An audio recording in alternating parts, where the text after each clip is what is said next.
Elon Musk sat in the back of a black SUV, his eyes darting between the streets of downtown Los Angeles and the anxious faces of his legal team.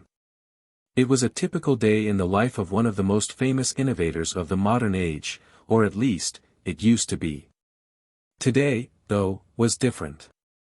Today, he was heading into a courtroom, not for one of his typical investor meetings or tech presentations, but for something far more serious. A lawsuit, filed by a former partner, was threatening to derail everything he had worked for, his empire of groundbreaking companies, his ambitions to send humans to Mars, and the massive fortune he had built along the way. But that wasn't the worst part. The worst part was who was going to be presiding over his case. If you hadn't heard her name before, you likely would soon. Claire Roberts had taken the legal world by storm over the last few years. Known for her sharp mind, unwavering principles, and cutthroat courtroom tactics, she had become a force to be reckoned with. Her career was a testament to the fact that no one, not even a billionaire tech mogul like Musk, was above the law. As the SUV turned onto the courthouse street, Elon felt a tightness in his chest. This wasn't just another legal battle, this was a battle of wills between two powerful people. It wasn't just a lawsuit, it was a test of his ability to control the narrative. Mr. Musk, one of his lawyers said, breaking the silence. "We're prepared. We've got all the facts. Don't worry, you've got this." Elon barely registered the words. He was too busy running the scenarios in his head. Claire Roberts had a reputation for being unforgiving, and she wasn't someone you could outweed easily. Musk had always been the one in control, whether it was in business or in the public eye. But in this courtroom, he was no longer in charge. It was going to be different. The stakes were higher than ever. He wasn't sure whether to admire Claire Roberts or fear her. Her reputation for grilling high-profile figures was legendary. There were whispers of how she'd roasted some of the most powerful men and women in corporate America, leaving them speechless and humiliated. What would happen if she turned that spotlight on him? His phone buzzed, and he glanced down at the screen. It was a message from his brother, Kimball. "Good luck. Just remember, it's not about winning or losing, it's about staying true to yourself. You got this, bro." He smiled weakly. His brother was always the optimist. Elon didn't have time for optimism today. What he needed was to win. The car pulled up in front of the courthouse, and Elon stepped out, adjusting his suit jacket. The sound of camera flashes rang out as reporters swarmed around him. His legal team ushered him through the crowd, and he felt the weight of every eye on him. But it wasn't the public that concerned him now. It was the woman who would decide his fate. Inside the courtroom, the atmosphere was tense. A buzz of whispered conversations filled the air as Elon took his seat at the defendant's table. Across from him, Claire Roberts sat at the judge's bench, her gaze steady and focused. She didn't look at Elon as he entered. She didn't need to. Her reputation had already made it clear, she was in control here. "Court is now in session," Claire's voice rang out, cutting through the murmur of the room. She didn't waste time with pleasantries. Her tone was all business. She gestured for everyone to take their seats. As Elon settled into his chair, his eyes met Claire's for the first time. She was calm, composed, and completely unbothered by the high-profile nature of the case. In fact, she almost seemed bored. It was as if she had dealt with billionaires and celebrities her entire life and wasn't fazed by them in the least. Elon couldn't help but admire her confidence. But there was something about the way she looked at him, a look that suggested she knew something he didn't. "Mr. Musk," she began, her voice cutting through the tension in the room like a knife, "I trust you're ready for today's proceedings." Elon straightened in his seat. "Absolutely, Your Honor. I've prepared thoroughly." Claire raised an eyebrow. "I hope so. I'm not one for wasting time." Her words were sharp, like a warning, and the room fell into an eerie silence. Elon's confidence wavered slightly, but he quickly regained his composure. "We will begin with the plaintiff's opening statement," Claire said, her gavel banging down decisively. As the plaintiff's lawyer stood to present their case, Elon's mind wandered. What was it about Claire Roberts that made her so intimidating? It wasn't just her credentials, those spoke for themselves. It was something deeper. Her presence, her authority. She commanded the room without even trying. Elon couldn't help but feel a pang of unease. For the first time in a long while, he didn't feel like the smartest person in the room. "Mr. Musk, would you like to make your opening statement?" Claire's voice broke through his thoughts. Elon stood up, smoothing his jacket and taking a deep breath. This was it. The moment that would define everything. "Your Honor," he began, trying to steady his nerves, "I stand before you today as a man who has worked tirelessly to build something truly transformative. SpaceX, Tesla, and all my ventures, they are built on the principle of changing the world for the better." He paused, letting his words hang in the air. "This lawsuit, this entire situation, is not just about me. It's about innovation, it's about the future. And I intend to defend that future with everything I've got." Claire didn't react, her face impassive. She simply nodded, as if she had heard it all before. Then she spoke again, her voice cutting through his momentum. "Mr. Musk, I appreciate your passion. But let me make one thing clear, this court is not interested in your grand vision of the future. We are here to address the facts, not your dreams." Her words hit him harder than he expected. He had thought his reputation would carry weight, but in that moment, it became painfully clear that in this room, in front of this judge, none of that mattered. It was going to come down to the facts. And the facts, at least according to the opposing counsel, weren't looking good for him.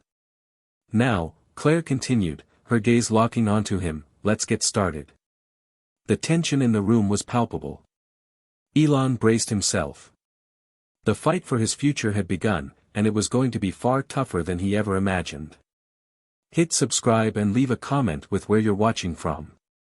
This story might just spark a new beginning.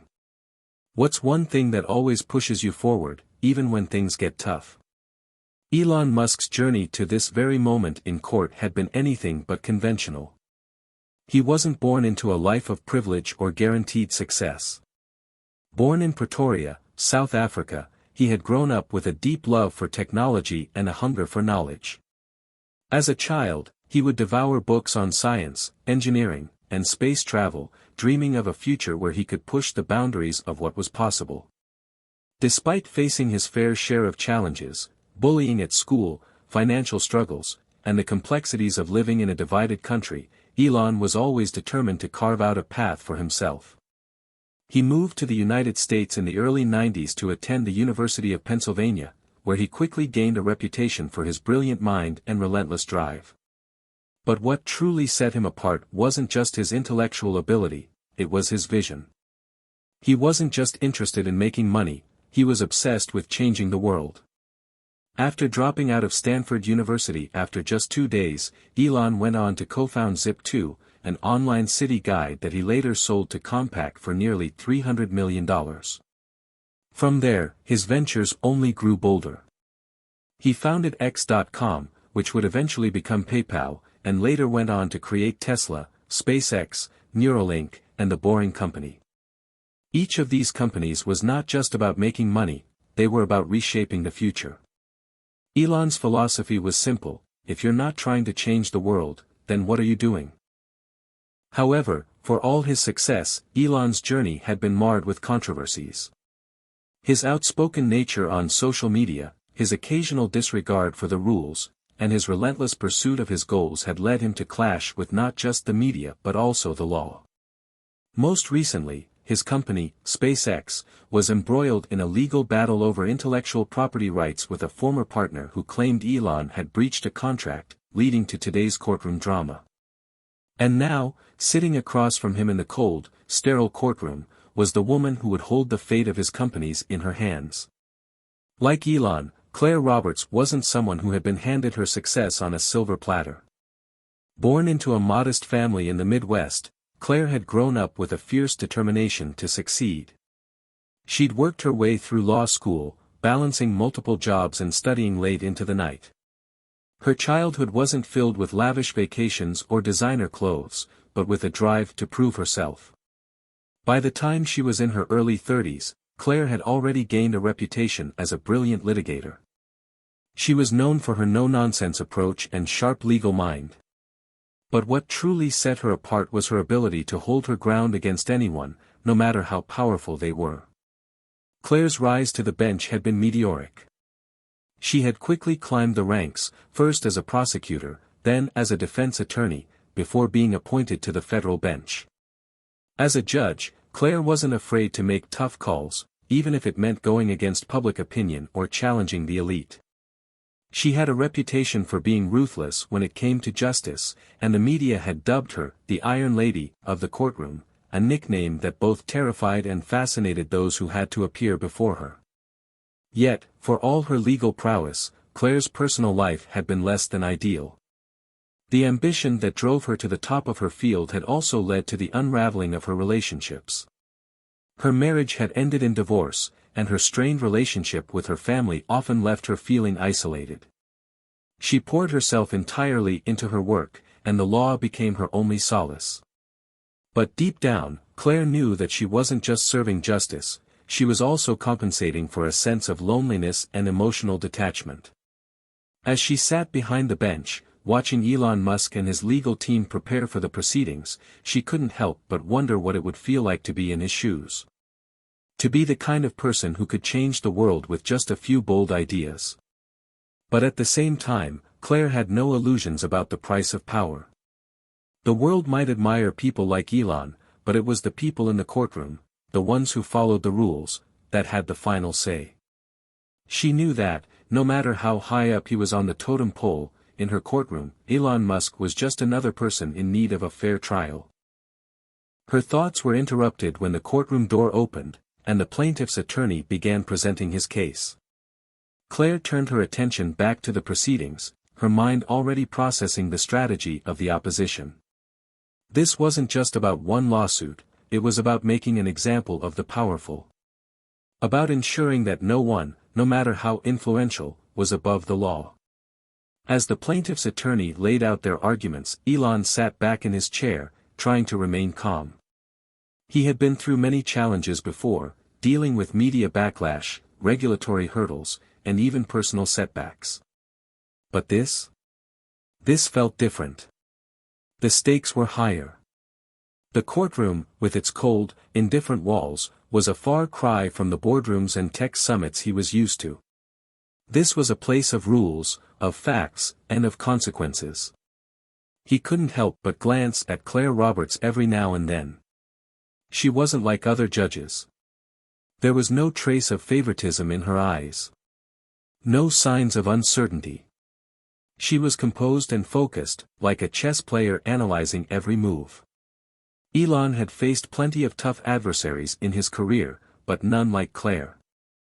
She wasn't just a legal expert, she was a master of control, a person who thrived on maintaining power. And she seemed to relish the challenge of taking on someone like him. Elon felt a wave of unease ripple through him. He wasn't used to being the underdog. But today, in this courtroom, it seemed like he might just be. "Your Honor," the plaintiff's attorney said, cutting through Elon's thoughts, "we are here today because Mr. Musk, despite his claims of innovation and ambition, has violated the terms of a binding contract with our client, resulting in significant financial and intellectual property losses." The words hit Elon like a slap in the face. He had known this lawsuit was coming, but hearing it laid out in such stark terms made it feel real. This wasn't some corporate drama, it was a threat to his future, to everything he had built. Claire's eyes flicked briefly toward Elon before returning to the plaintiff's attorney. Her expression was unreadable. "Mr. Musk," she said, her voice cutting through the tension, "I expect nothing less than full cooperation today. If you're here to waste my time, I won't hesitate to make an example out of you." Elon straightened up. He wasn't here to waste anyone's time. He was here to win. But as the courtroom fell silent, One thing became clear: this battle was going to be unlike any he had ever fought. The tension in the courtroom seemed to increase with every passing second. Elon could feel the weight of the situation pressing down on him. This wasn't just a legal battle. This was a fight for everything he had built, for everything he believed in. His empire, his legacy, his future, it was all on the line. And sitting across from him, unflinching, was Claire Roberts, the judge who was determined to keep him in check. "Mr. Musk," Claire's voice rang out, drawing everyone's attention back to her. "You're claiming that you did not breach any contract. But let me be clear, the evidence presented by the plaintiff shows a pattern of behavior that calls your integrity into question." Elon's heart rate quickened. The evidence? He hadn't expected the plaintiff to come prepared with such a strong case. Sure, he knew there would be documents and testimony, but the way they were being presented made it clear that this wasn't just a small misunderstanding, it was an attack on his character. "Your Honor," Elon spoke, trying to maintain control over his voice, "there is a misunderstanding here. I've always prioritized integrity in my business practices. The accusations being made are baseless." The room fell silent, and all eyes were on him. Elon had made a name for himself by taking risks, big, bold, visionary risks. But right now, the risk was personal. This wasn't about launching a rocket to space or revolutionizing electric cars. This was about his reputation, his integrity, and how far people would go to tear him down. Claire's gaze was steady, unyielding. "You'll have the opportunity to present your case, Mr. Musk," she said. "But let me remind you, this court deals in facts, not visions. The future you talk about so often won't win you this case. Only evidence will." Her words stung, and for the first time in years, Elon found himself questioning his own approach. Was he too focused on the future, on innovation, that he had overlooked the present? Was he so wrapped up in his ambition that he had failed to dot the I's and cross the T's? As his legal team began their defense, presenting documents and statements that contradicted the plaintiff's claims, Elon found himself distracted. His thoughts drifted back to the early days of Tesla and SpaceX, when every single decision felt like it mattered. The pressure, the scrutiny, the constant feeling of being on the edge of failure, it was all too familiar. But back then, he had always known exactly what to do. Now, in the cold confines of the courtroom, the lines were blurred. The plaintiff's attorney, a sharp and polished woman named Jessica Hayes, was relentless. She stood up and began her cross-examination, firing questions at Elon with a precision that made even his sharp mind stumble. "Mr. Musk," Jessica began, her tone dripping with calculated professionalism. "You've claimed that you were unaware of the terms of the agreement in question, but the evidence shows otherwise. Can you explain that?" Elon's eyes darted to the screen at the front of the courtroom, where a copy of the contract in question was displayed. The signature at the bottom was his. He had signed it. But there was something about the way the document was framed, something that made it look like a trap. "I signed the agreement," Elon replied, trying to steady his nerves. "But I did not agree to the terms being presented here. There were clauses that were never discussed. And the nature of those clauses was misleading." Claire leaned forward slightly, her expression never changing. "So you're claiming that you were misled? You're telling this court that you didn't understand the terms of a contract you signed?" Elon's stomach twisted. This wasn't how he had envisioned the day going. This wasn't about space exploration or electric cars anymore, it was about whether or not he was being truthful. Whether or not his word meant anything in a court of law. He took a deep breath, trying to collect his thoughts. "Yes, Your Honor. I'm claiming that I was misled. The contract was presented to me under the assumption that the terms would be adjusted in the future, but those adjustments were never made." Claire's eyes narrowed. "And yet, you signed the contract, knowing full well what it contained. You expect this court to believe that you were unaware of the consequences?" The words hung in the air like a challenge. Elon could feel his chest tightening as the walls of the courtroom seemed to close in around him. He had always been in control. He had always been the one to dictate the terms of his success. But now, he was the one on trial, and the stakes were higher than ever. Jessica Hayes didn't let up. "You've built your empire on the backs of innovation and risk-taking, Mr. Musk. But when it comes to accountability, you're trying to shift the blame onto others." Her voice was sharp, cutting through the air. "Is that how you've always conducted business? Do you take responsibility for your actions, or do you rely on others to clean up your mess?" The question stung, and for a moment, Elon felt a surge of frustration. He had worked harder than anyone could imagine to build his companies. He had risked everything, his money, his reputation, his personal life, for a chance to change the world. And now, he was being painted as someone who didn't take responsibility for his actions. Claire, ever the unflappable presence, didn't flinch. She simply watched the exchange unfold, as if weighing every word. "Mr. Musk, I would suggest that you choose your next words carefully," she said. "This court will not tolerate evasive answers." Elon took another deep breath. This wasn't just about defending his companies, it was about defending himself. His integrity, his vision, and his ability to face the consequences of his own actions. The room seemed to grow even more suffocating as the conflict between him and Claire escalated.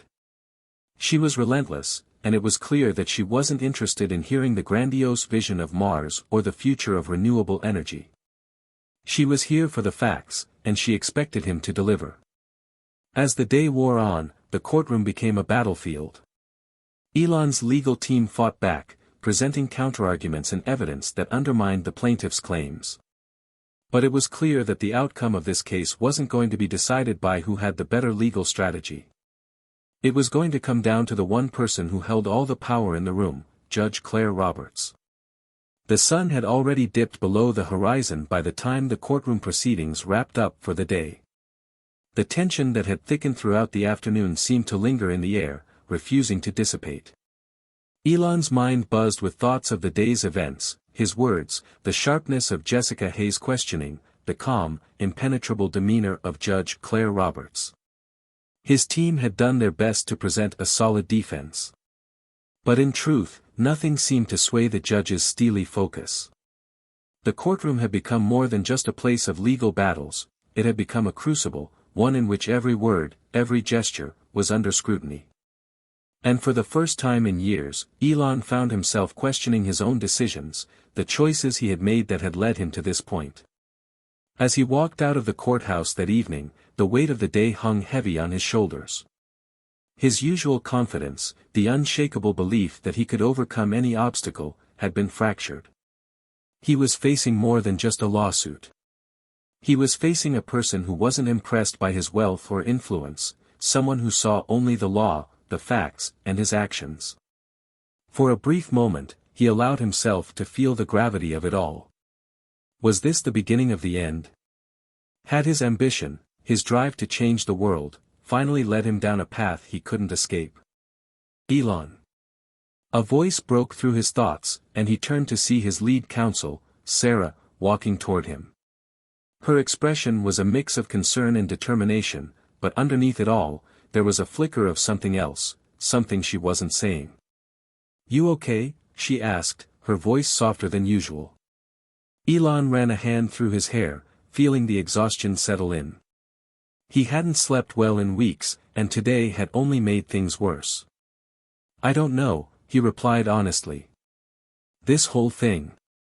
I've never faced anything like this before." Sarah nodded, but she didn't offer reassurances. Instead, she seemed to be weighing her words carefully before speaking. "Claire Roberts isn't like other judges. She's not impressed by your money or your status. She's not swayed by your ideas for the future. She's about the facts, Elon. She's a judge who's not afraid to make the hard call, and right now, I think she's questioning your character." The words hit Elon harder than he expected. Character. That was the one thing he thought he had always upheld, no matter how chaotic or unorthodox his methods had been. He had built his empire on the premise that innovation would win out, that pushing the envelope would always be the right decision. But now, in the cold, unforgiving light of the courtroom, those decisions were under scrutiny, and he had to face the fact that his approach wasn't always above reproach. "What do we do now?" Elon asked, his voice tinged with uncertainty. Sarah hesitated before answering. "We go back tomorrow, and we stick to the facts. But there's more at stake here than just winning this case. I think you need to take a hard look at what brought you here. Not just with the lawsuit, but with everything. The choices you've made, the people you've hurt along the way." Elon stared at her, feeling a wave of frustration and confusion wash over him. "What are you saying?" Sarah gave him a look that was both sympathetic and stern. "You've always been a visionary, Elon. But you've also been reckless. You've pushed people away, taken risks that didn't pay off, and neglected the consequences of your actions. The way you handle things, there are people who don't feel like they've been treated fairly. Maybe Claire's not the only one who's been questioning your integrity." The words cut deeper than he expected. It wasn't just the lawsuit or the courtroom drama. It was everything, the toll his ambition had taken on his relationships, his companies, even his own sense of self. "I never meant for anyone to get hurt," Elon said quietly, more to himself than to Sarah. She placed a hand on his shoulder, giving him a brief moment of comfort before pulling away. "I know you didn't. But sometimes, the way we act, the way we go after what we want, it leaves scars. You're at a crossroads, Elon. You have to decide what kind of person you want to be, not just what kind of businessman you want to be." Her words lingered in his mind as he walked back to his hotel room that night. The once clear path ahead of him now seemed clouded with doubt. This wasn't just about defending his companies anymore, it was about defending who he was as a person. For the first time in years, Elon found himself grappling with questions that had always been out of his reach. Who was he, really? The next day, the courtroom felt even more oppressive than before. The air seemed thicker, charged with the weight of the previous day's conflict. Elon took his seat at the defense table, his mind still swirling with the words Sarah had spoken to him the night before. There was a feeling in his chest, a tightness that wouldn't go away, as if he were standing at the edge of a precipice, unsure whether to leap forward or retreat. As the trial resumed, Elon's legal team presented their counterarguments, hoping to shift the tide in their favor. But the more they spoke, the more he realized that this wasn't a fight he could win by brute force. The facts were important, yes, but there was something more at play here. It wasn't just about what was written on paper, it was about perception, about integrity, and about the way he had handled the people around him. And there, across the room, sat Claire Roberts, watching, waiting, assessing. It was clear now that the real battle wasn't going to be won in the courtroom. It would be won in the quiet moments when no one was watching, when Elon faced the truth about himself. "Your Honor, we request that the court reconsider the nature of these proceedings," Elon's attorney spoke, his voice steady but carrying an air of desperation. "We believe that the plaintiff's claims are not only unfounded but exaggerated. Our defense stands firm on the principles of fairness and truth." Claire Roberts raised an eyebrow but said nothing, her eyes narrowing as she considered the request. Then, with the slightest tilt of her head, she spoke. "Mr. Musk, I have seen many people come before me in this courtroom, but there's something different about this case. It's not just about contracts or business, it's about who you are. And I intend to get to the heart of it." Elon felt a chill run down his spine. The battle was no longer just legal, it was personal. And the only way forward was to face it head-on. The courtroom was filled with an almost palpable silence as Elon stood there, facing Judge Claire Roberts. For the first time, he felt the weight of the situation, not just the legal battle but the personal revelations that were coming to light. His empire, his vision, the very foundation of everything he had worked for, was now under the harsh spotlight of scrutiny.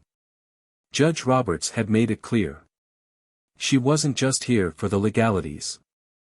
She was here for something deeper, something more personal. And as the trial continued, Elon found himself being backed into a corner, not by his opponents or the legal arguments, but by the very truth of who he was. Mr. Musk, Judge Roberts began, her voice steady and calm, yet her words cut through the air with surgical precision. You've built an empire that has changed the world in ways no one could have imagined. But at what cost? The question echoed in Elon's mind like a bell tolling. At what cost? How many people had been left behind in the wake of his relentless pursuit of innovation? How many promises had he broken? How many relationships had crumbled as a result of his obsessive drive? His mind flickered to faces, those who had supported him, those who had loved him, and those who had been disappointed by his choices. His mother, his children, his colleagues, his ex-wives. All of them had played a role in shaping the man who stood before the judge now. And yet, had he ever truly stopped to consider the consequences of his actions on their lives? Judge Roberts's piercing gaze never wavered as she continued. You've talked a lot about the future. About Mars. About electric cars. But you have yet to answer one simple question: what about the people who are here with you, right now? What about the lives you've affected in the present? Elon's heart raced. He wanted to speak, to explain himself, to defend his vision. But in that moment, the words didn't come. He was no longer in control of the narrative. The courtroom had become a mirror, and the reflection staring back at him wasn't the ambitious visionary, the tech mogul, the billionaire businessman. It was a man who had lost sight of the very people who had helped him get to where he was. It was a man who had pushed others away in pursuit of an impossible dream. The weight of those realizations settled over him like a heavy cloud. For a brief moment, he felt as though he were drowning, struggling to keep his head above water. Your Honor, Elon began, but his voice faltered. The words felt hollow, as if they no longer had the power to undo the damage. I never meant for anyone to get hurt. I never meant to let people down. I've always believed in what we're doing. In what we're trying to achieve. He paused, struggling to gather his thoughts. It wasn't just a legal battle anymore. This was about something deeper, something far more significant. But I see now, he continued, his voice growing softer, that in focusing so much on the future, I've lost sight of the present. I've lost sight of the people who have been there every step of the way. And for that, I'm sorry. The courtroom was still. No one moved, no one spoke. The gravity of Elon's words hung in the air, and for the first time, the great mogul seemed vulnerable, exposed in a way that no one had ever seen before. He had always been the one in control, the one who held the reins of his destiny. But now, he was forced to confront the reality of his actions. Judge Roberts's gaze softened, though her expression remained composed. Apologies are a start, Mr. Musk. But actions speak louder than words. Elon nodded, his throat tight. He understood. He had spent so many years building an empire that he had forgotten the importance of the people who helped him build it. His employees, his partners, his family. They weren't just stepping stones in his quest for greatness. They were the foundation on which everything rested. The trial continued, but Elon's focus had shifted. He was no longer just trying to win a legal battle. He was trying to find redemption, not just for his company but for himself. He had been so blinded by his ambition, so consumed by the idea of changing the world, that he had lost sight of the fact that true greatness came from within. It came from being a leader, a partner, a friend, a person who understood the value of those around him. The defense continued, but Elon's mind wandered. He thought of his children, his friends, and the many people who had sacrificed so much for his success. His ex-wife, Tallulah, who had once supported him through thick and thin, despite the pressures of his work. His current wife, Grimes, who had been there, even when the world seemed to be falling apart around them. His colleagues at Tesla and SpaceX, who had given their all to his vision, only to watch as he pushed them away in pursuit of something bigger, something more important in his eyes. Your Honor, Elon spoke up again, breaking his own silence. I need to acknowledge something. I've hurt people along the way. People who believed in me. And I want to make it right. Not just for the sake of my companies, but for the sake of the people who have been there for me, who have supported me, who have believed in me when I didn't believe in myself. He paused, his breath catching in his throat. This wasn't easy to say. It wasn't easy to admit the flaws, the mistakes, the hurt he had caused. But it was necessary. I've spent so much time trying to be the visionary, the one who changes the world. But the world I need to change first is the one around me. The people who are here. The people who matter. Judge Roberts nodded slowly, her eyes filled with a mixture of understanding and caution. It's a start, Mr. Musk. But it's not enough to say the words. You'll need to show that you've learned from this. And that means taking responsibility for your actions, not just in the courtroom, but in your life. Elon stood there, the weight of those words sinking in. The battle wasn't over. But in this moment, he had taken the first step towards something far more important than winning a legal case. He had taken the first step toward understanding who he truly was, and who he needed to be. The days following Elon's emotional admission in court passed in a blur. The trial, though still ongoing, seemed almost secondary now. The legal arguments that had once consumed him no longer felt as important.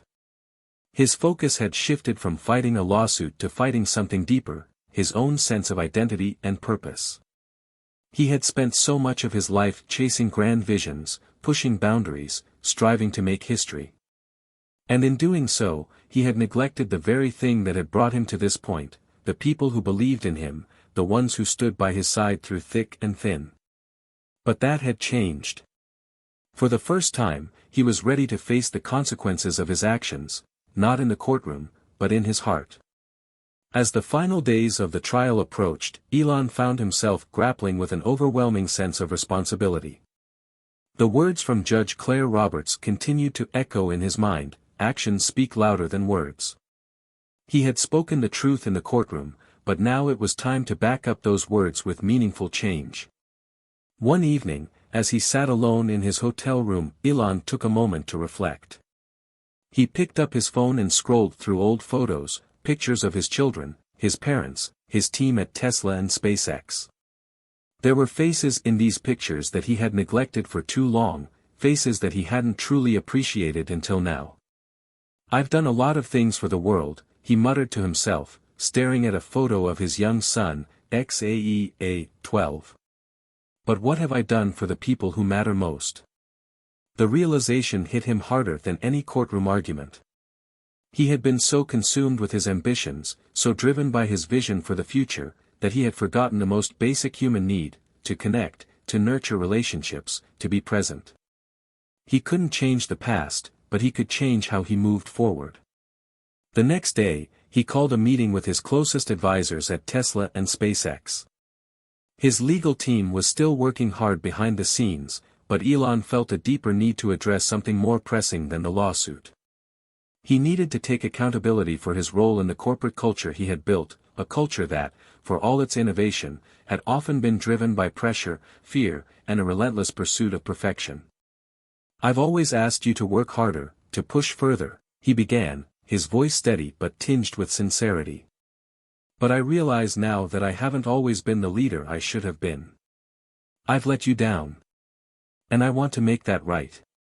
There was a brief silence in the room. Elon's words, though sincere, were unexpected.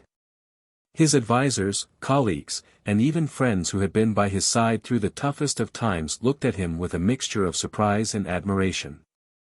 What do you mean, Elon?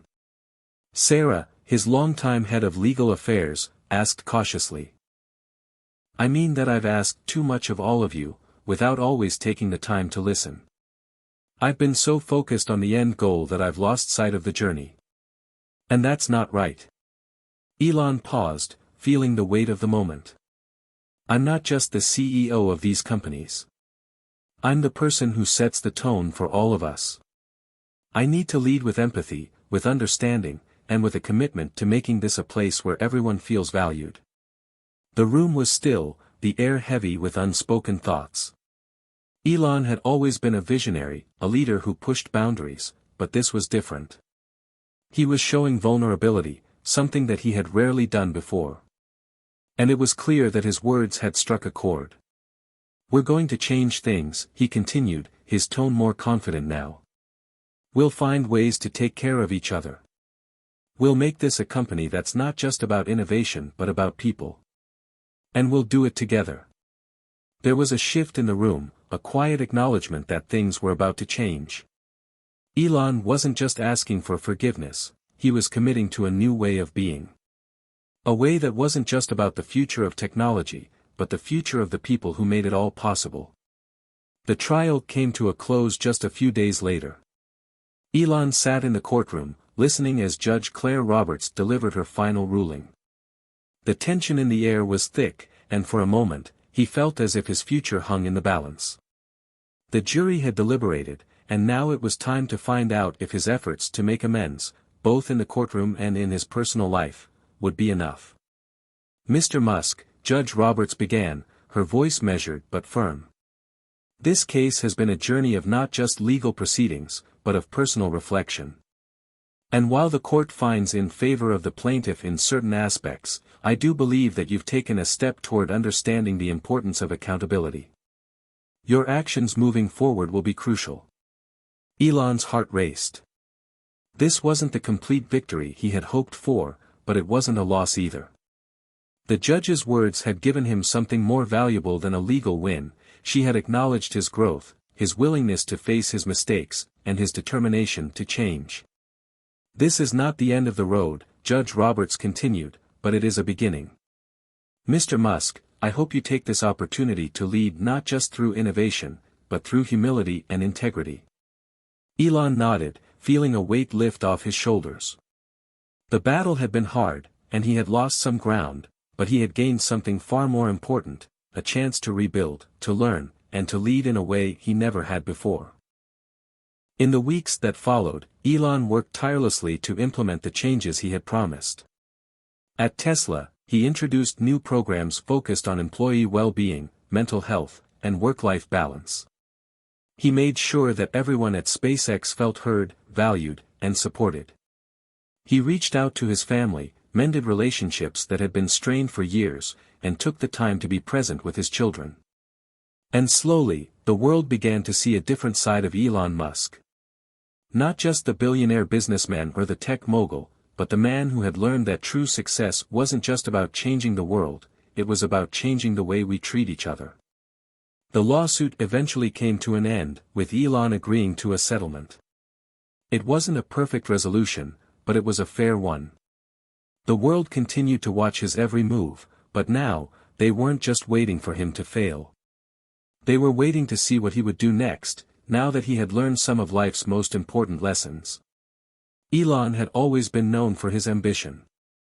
But now, he was learning the true power of empathy, of understanding, and of being human. The future is about more than just innovation, Elon reflected in a public statement shortly after the trial concluded. It's about understanding the impact of our actions, and how we can work together to make a better world. I've learned that lesson the hard way, and I'm committed to leading in a way that reflects that. As the sun set on another day, Elon looked out over the horizon. His empire was still standing, but it was different now. Stronger. More compassionate. And with that, he realized that while the road ahead would never be easy, he was ready to walk it, not as a solitary figure, but alongside those who mattered most. In the months that followed the trial, Elon Musk became a man in transition. His public persona had always been larger than life, a blend of genius, eccentricity, and bold ambition. Yet, the image that had been shaped by his vision for Mars, electric cars, and revolutionary technologies was now being tempered by something much more grounded. It wasn't just about changing the world, it was about changing how he interacted with the people who helped make that change possible. Elon knew that his legacy wasn't just going to be defined by the companies he built or the technology he pioneered. It would be defined by the kind of leader he was becoming, the example he set for others, and the impact he had on the people around him. This realization didn't come easily, but it had taken the unraveling of his personal life and the harsh truths revealed in the courtroom for him to understand its full weight. It was a crisp morning in late spring when Elon stood at the front of a gathering of Tesla employees, just outside the company's headquarters. The company had recently unveiled its most ambitious project yet, an affordable electric car designed to revolutionize the market for everyday consumers. Elon had long dreamed of making sustainable transportation accessible to all, but it was the first time he truly understood the meaning of success beyond just the product. As he addressed the crowd, his voice lacked the usual bombast that had once been his trademark. Instead, there was a quiet sincerity that had become his new hallmark. "We've achieved something remarkable together," Elon said, pausing as the crowd clapped. "But this success means nothing if we don't remember who we're doing this for. It's not just about building the most advanced car in the world, or creating new technologies.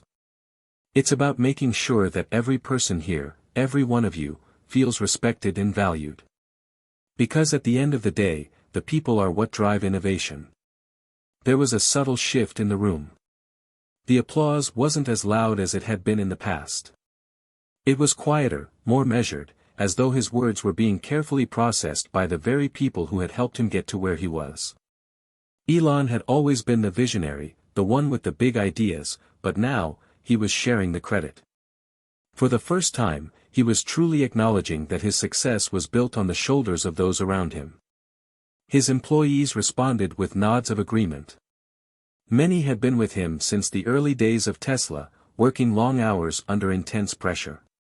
The culture had always been one of pushing boundaries, but it had come at a personal cost for many. Now, there was a sense that things were changing. There was a feeling that Elon was no longer just the man at the top of the pyramid, he was part of the team, with a deep understanding of what it meant to truly lead. Elon's efforts to rebuild his legacy didn't stop with his employees.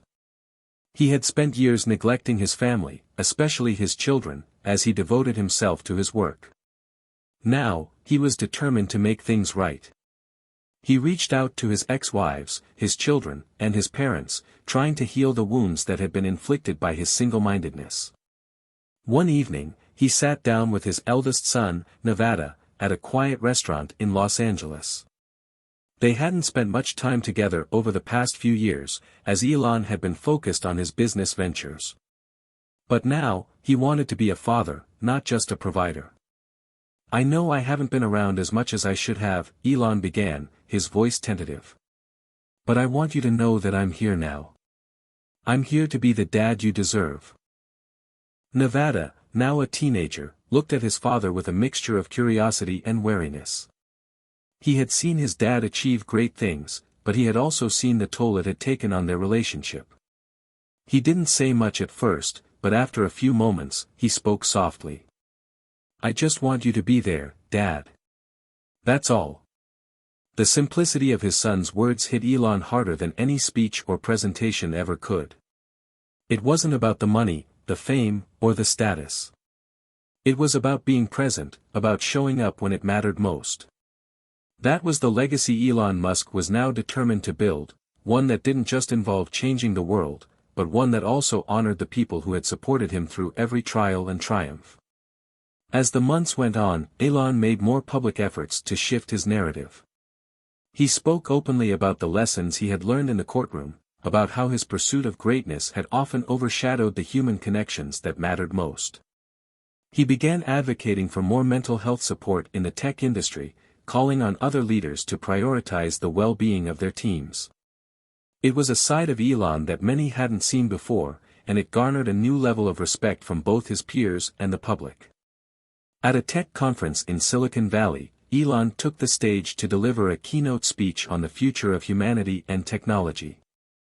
The crowd was packed with industry leaders, engineers, and innovators, all eager to hear what the man who had changed the world would say next.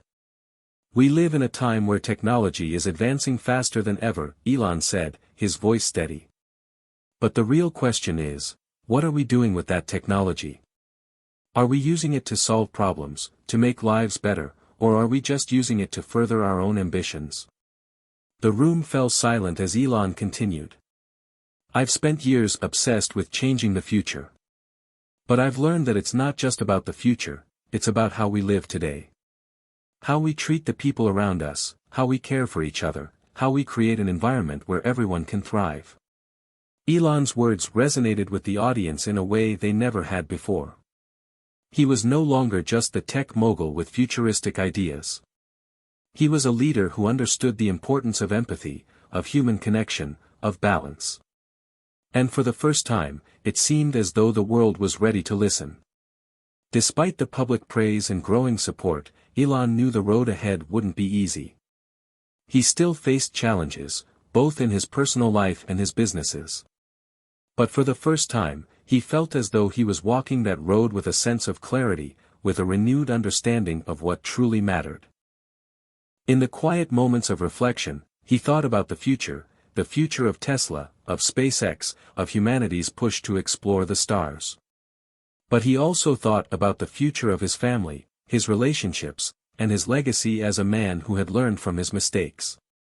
As the sun set over the horizon, casting a warm glow over the earth below, Elon Musk realized something profound. The true measure of his legacy wouldn't be the cars he built, the rockets he launched, or the companies he founded. It would be the lives he touched along the way, the relationships he mended, and the example he set for others to follow. And with that, Elon felt at peace. His journey was far from over, but now, he was on a path that was not just about achieving the impossible, it was about creating something meaningful for the people he cared about most. As Elon Musk stepped into the next phase of his life, the road was not entirely paved. The past year had changed him, and the lessons he had learned from the courtroom, his family, and his team were still fresh in his mind. However, his ambition, the drive to push boundaries, to create and to innovate, had not dulled. Instead, it had evolved. Elon no longer saw himself simply as a tech mogul or a billionaire entrepreneur. He was something more, a man on a mission to truly change the world for the better, starting with the human experience on Earth. It was a crisp morning in September when Elon convened a meeting with the leadership teams at both Tesla and SpaceX. This was not just another business discussion. No, this time, the conversation would be different. He had been thinking deeply about the future, not just of his companies, but of humanity itself. Sitting at the head of the conference table, Elon looked around at the faces of his closest colleagues, many of whom had worked with him for years. There was a new air about him, calmer, more reflective, but no less determined. The people in the room could feel the shift. I've been thinking a lot about what's next, Elon began, his voice steady. Not just for our companies, but for humanity. We've done amazing things, but we're at a crossroads. We can't continue to act like there's an infinite amount of time to solve the world's problems. It's time to rethink everything. There was a slight murmur in the room. People exchanged curious glances, wondering what he meant by rethink everything. SpaceX had already launched the first private manned missions to space. Tesla was leading the way in sustainable energy. So, what could Elon possibly want to change now? Our work here is about more than just technology. It's about the future of life on Earth, and the future of life beyond Earth, he continued, locking eyes with his team. We need to refocus our energy. We need to create a future where our success on Earth is sustainable. A future where we aren't just relying on innovation to solve problems, but where we are thinking about the long-term survival of the human race. Elon paused, letting his words sink in. He could see the uncertainty in some faces, but also the spark of curiosity in others. They had followed him to the moon and back, literally, but this was different. Elon was no longer just speaking of technological advancements, he was speaking of the very fabric of humanity's future. We've built the technology to take us to Mars, he said, almost as if daring anyone to challenge him. But now, we need to make sure that we build a foundation on Earth first. If we don't act now, we risk creating a future where technology is just a quick fix for a much larger problem. A quiet buzz filled the room as people processed what Elon was saying. There were the usual whispers of doubt, but there was also a renewed sense of purpose. This was Elon Musk, the man who had dreamed of sending people to Mars, who had started a revolution in electric cars, and he was talking about something far grander than any of them had expected. A few days later, Elon flew to the Tesla factory in Fremont, California, where he held a similar meeting with the engineers and workers who had been with him since the early days of the company. He had always been proud of Tesla's achievements, but today, the message was different. He spoke not just as the CEO but as someone who was deeply invested in the future of humanity. "I've spent years pushing you all to innovate," Elon said, pacing in front of the group. "But innovation for innovation's sake isn't enough anymore. We're running out of time. I want us to think beyond just building cars, beyond just energy solutions. I want us to think about how we can protect life, on Earth and beyond." It was a bold statement. It was a call to arms, and the employees could feel the energy in the room shift. Elon Musk had always been about doing the impossible, but this time, he was calling for something even more daring, a shift in how they thought about their work and its impact on the world. "Our work on sustainability is important, but we need to take it a step further. We need to focus on the future of our planet. The work we do here, on energy, on transport, on artificial intelligence, it has to be part of a bigger vision. A vision where we aren't just trying to fix problems, but where we are actively creating a world where future generations can thrive." There was a moment of silence before a single hand went up. It was Raj, one of Tesla's senior engineers.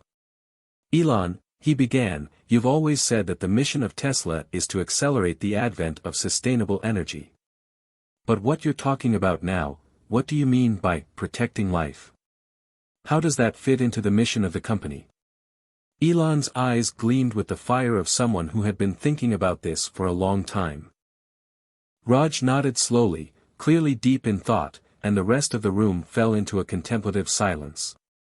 Elon's words had ignited something new within them, a vision not just for Tesla, but for a future that was limitless, even if it meant venturing into the unknown.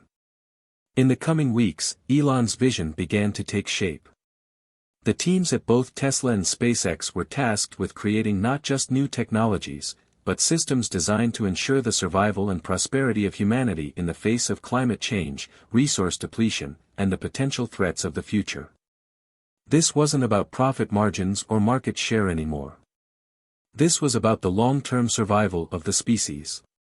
Elon didn't just stop at his companies. He reached out to other tech leaders, encouraging them to join the movement.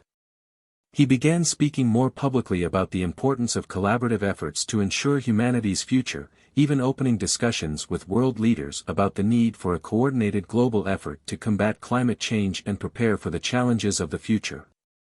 But despite the grand vision, Elon was still a man with challenges of his own. He struggled to maintain the personal balance he had promised himself, often getting lost in the work again. The pressure was immense, and he sometimes found himself caught between the old Elon, driven by the need for success, and the new Elon, driven by the need to make a meaningful difference. It wasn't easy. But each day, he was learning more about the delicate balance between ambition and responsibility, between changing the world and staying true to the people who mattered most. The future isn't just something that happens, Elon reflected one evening, staring out over the SpaceX launch pad. It's something we create. It's something we fight for. His work was far from done. The road ahead would be filled with challenges, failures, and obstacles, but Elon was no longer afraid of what lay ahead. For the first time, he felt like the work he was doing mattered, not just to him, but to everyone who would follow. And as the stars twinkled above, Elon Musk knew that the future was waiting, and he was determined to build it, step by step, for the generations to come. With Elon Musk's new vision taking shape, he felt an unfamiliar but powerful sense of urgency, an urgency not just driven by his usual penchant for ambition, but by a deeper, more pressing understanding of the stakes ahead.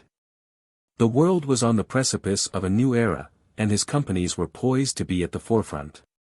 Yet, as he looked out over the horizon of possibilities, Elon also knew that some of the greatest challenges lay not in the grand vision, but in the practical steps required to make that vision a reality.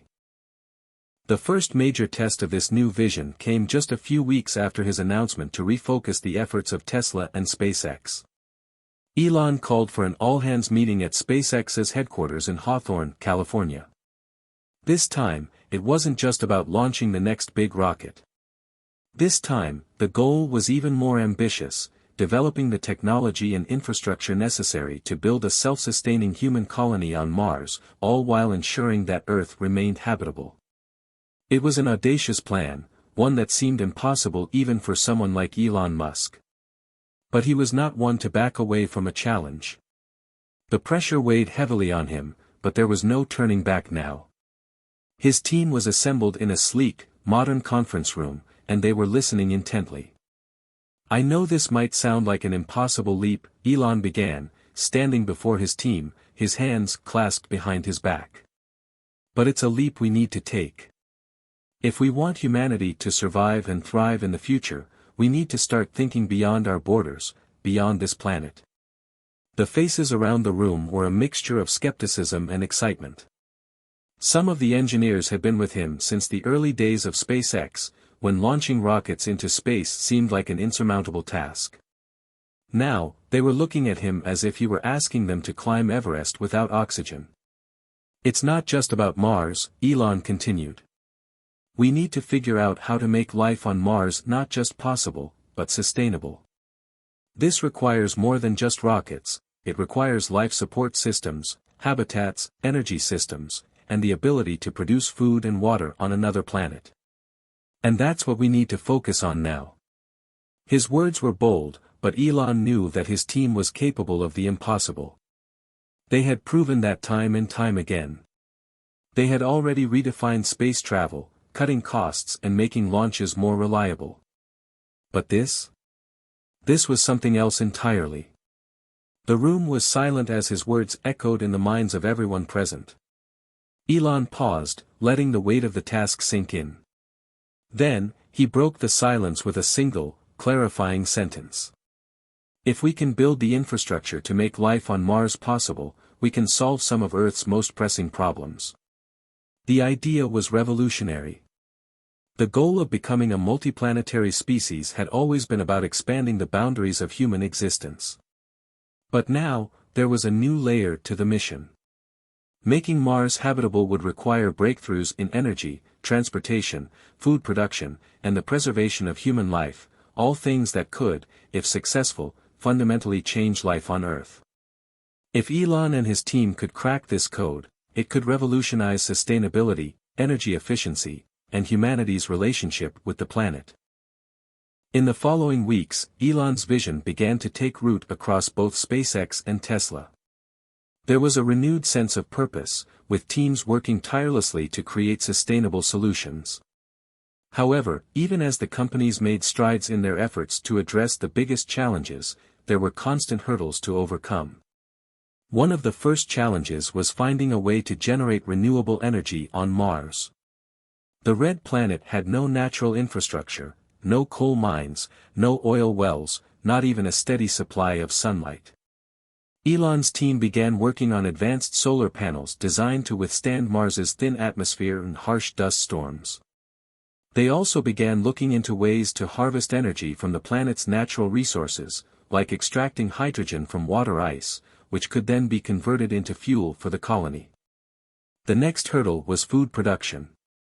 A sustainable human presence on Mars required growing food locally, which meant developing technology for growing crops in the harsh Martian environment. Elon worked with agricultural experts to design greenhouses that could operate in Mars's extreme temperatures and low pressure. These would need to be highly efficient and resilient, capable of producing crops with minimal water and nutrients. Then, there was the issue of transportation.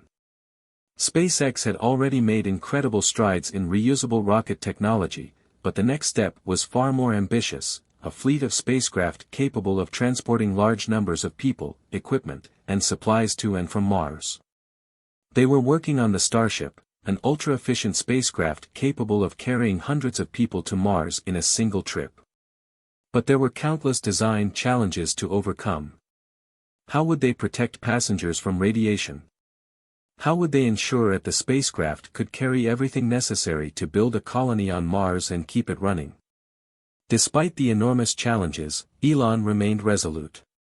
Each day, he was more convinced that this mission was not just about getting to Mars, it was about creating a blueprint for the future of humanity, one where technology was used not for destruction, but for preservation. Every breakthrough, every solution they found was part of something bigger. It wasn't just about sending a few astronauts to Mars. It was about creating a legacy that would change the course of history. Meanwhile, back on Earth, Tesla's efforts were focused on expanding sustainable energy solutions. The push for electric vehicles had gained widespread traction, but the real revolution would come when the world embraced a broader approach to renewable energy. Elon's vision was now focused on creating a truly sustainable planet, one where fossil fuels were no longer the dominant source of energy, where solar power, wind energy, and battery storage systems were the backbone of global energy infrastructure. Tesla's latest project was a massive new energy storage system designed to power entire cities using nothing but renewable energy. It was called the Tesla Grid, a network of batteries and solar panels that could store energy generated during the day and distribute it to homes and businesses at night. It was a game changer. And it was happening faster than anyone had imagined. Despite the progress, there were critics. As always, there were those who believed Elon's vision was unrealistic or even dangerous. Some said that pouring resources into colonizing Mars was a reckless diversion of attention from Earth's more immediate problems. Others questioned whether humanity was ready to embark on such an ambitious and risky mission, with billions of dollars at stake. Elon, however, didn't waver. He had heard these arguments before, and his response was always the same: we cannot afford to stand still. The future demands that we move forward. And move forward he did. The next few months saw groundbreaking developments. SpaceX's Starship prototype made successful test flights, bringing the dream of Mars colonization one step closer to reality. Tesla's new energy storage systems were deployed in several countries, transforming how energy was consumed and distributed. And in the background, Elon continued to push forward, building the teams, forging partnerships, and laying the groundwork for the next phase of humanity's journey. It was clear that Elon Musk was leading the charge into the future, shaping not only the future of technology, but the future of humanity itself. He was no longer just the man who sent rockets to space or created electric cars. He was the architect of a new world. And the world was watching. The momentum Elon Musk had built over the years was unmatched. With each passing day, SpaceX and Tesla pushed the boundaries of what seemed possible, slowly but surely building a future that was no longer confined to the realms of science fiction. However, as the complexity of their missions grew, so too did the challenges. While Elon's vision for the future was bold and captivating, the road ahead was not without its obstacles. The real work was only just beginning. It was early spring when Elon gathered his top advisors and engineers at the SpaceX headquarters. The latest Starship prototype had made its most successful test flight yet, and they were closer than ever to being able to send a crewed mission to Mars. But Elon knew that there was still a mountain to climb, and they needed to be ready for every possibility. "We're getting closer," Elon began, his tone steady but with an unmistakable intensity. "But we're still a long way from being able to colonize Mars. We need to rethink how we approach the challenges. This is more than just a technical achievement, it's about survival. We can't afford to fail." The room was filled with a mix of excitement and tension. The engineers had been working tirelessly to refine the Starship, making it not just a vehicle for interplanetary travel, but a vessel that could house a growing population for an extended period. This wasn't just about getting to Mars. This was about creating a self-sustaining society on a foreign planet, a feat that had never been attempted before. "We're at a critical point," Elon continued, looking around at the faces of the engineers who had stood by his side for years. We've made great progress, but there are still unknowns. Radiation exposure, long-term life support, and resource production on Mars. These aren't just problems we can solve with technology, they're problems we have to solve with the human spirit. We have to build a system that is adaptable, resilient, and able to withstand the unknowns of space and a harsh environment. We're creating more than a spacecraft. We're building a new world. The challenge was unprecedented. While other space programs had sent probes and rovers to Mars, no one had attempted to send a crew of astronauts, let alone the technology and infrastructure needed to start a new colony.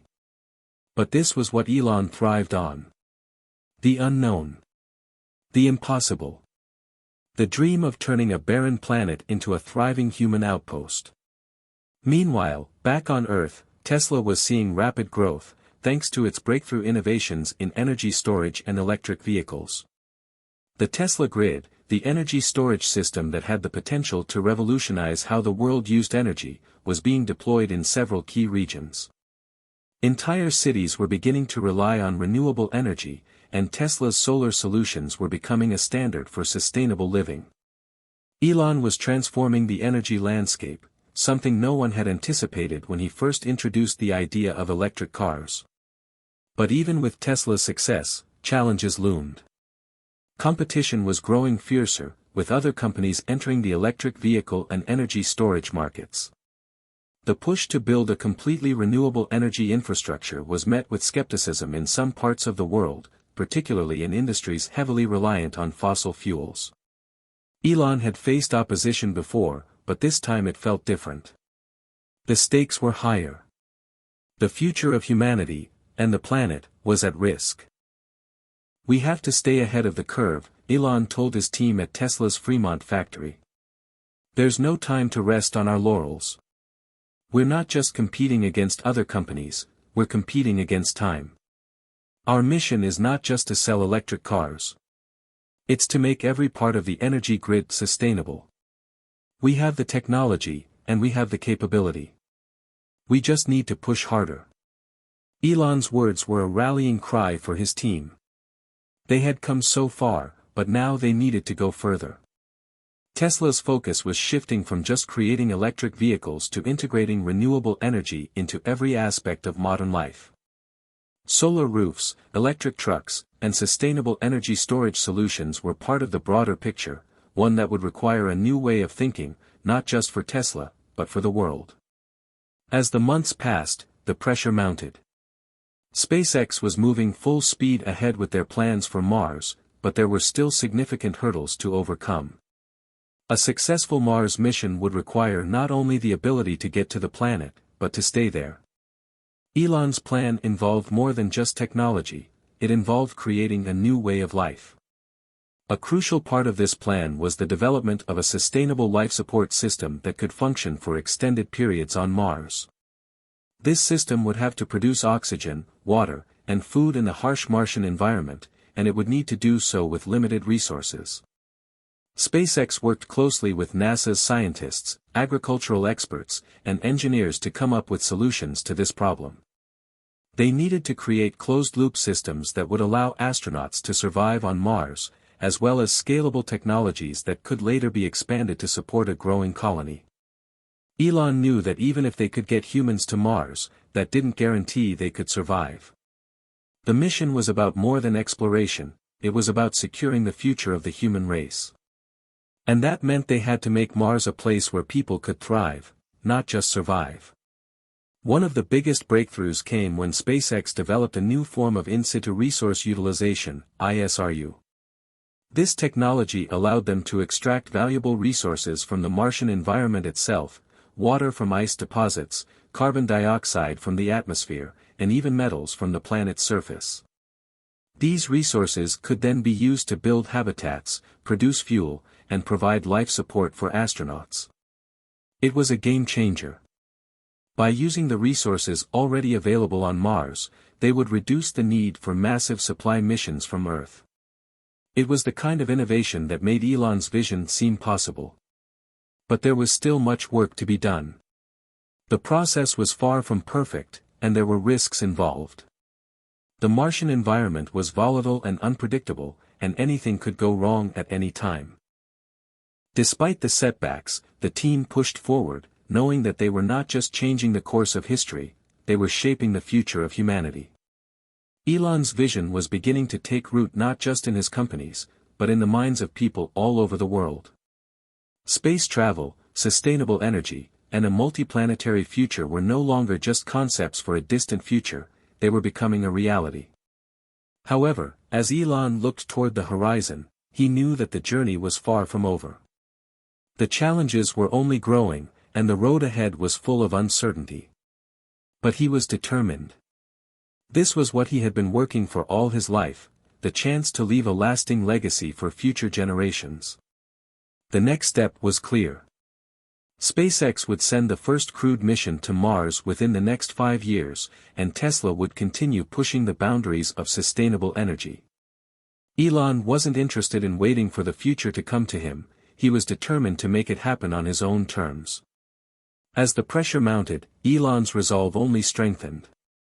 He was no longer just a man chasing his dreams. He was a man building the future. And he would stop at nothing to make sure that future was a bright one for humanity. Hit subscribe and leave a comment with where you're watching from. This story might just spark a new beginning. What's one thing that always pushes you forward, even when things get tough? The pressure was palpable. Elon Musk sat in his office late at night, staring at the glowing screens in front of him. He had seen this moment coming for years, the culmination of all his work, all his sacrifices, the future of humanity's interplanetary future. The first crewed mission to Mars was only months away. But as he scrolled through the latest updates on the Starship project, the weight of it all began to sink in. SpaceX had already conducted numerous successful test flights, with the Starship prototype passing several key milestones. But this was different. This was the real thing. The mission was no longer a concept. It was happening. The astronauts had already been chosen, trained, and were preparing for the launch of a lifetime. Elon's engineers had pushed the boundaries of space travel, but now there was something far more significant on the horizon. Their success or failure could mean the difference between humanity's leap into a multiplanetary future or an eternal struggle to survive on a single, fragile world. This is it, Elon muttered to himself. We either succeed, or everything we've worked for crumbles. As the date of the mission grew closer, tension in the SpaceX headquarters reached a fever pitch.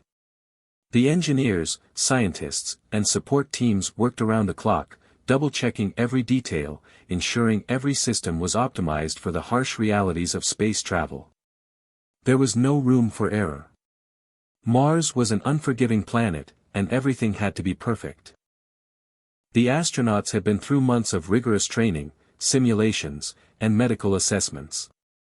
Their bodies had to withstand months of weightlessness, radiation exposure, and the grueling conditions of long-duration space travel. But even with the best preparation, the unknowns were daunting. What if the life support systems failed? What if something went wrong during the landing on Mars? What if they were stranded for months before a rescue mission could reach them? Despite the fear and uncertainty, there was also an undeniable sense of excitement. The mission was groundbreaking, not just for SpaceX, but for humanity. It was the first step toward colonizing another planet, and it would demonstrate that humans could thrive beyond Earth.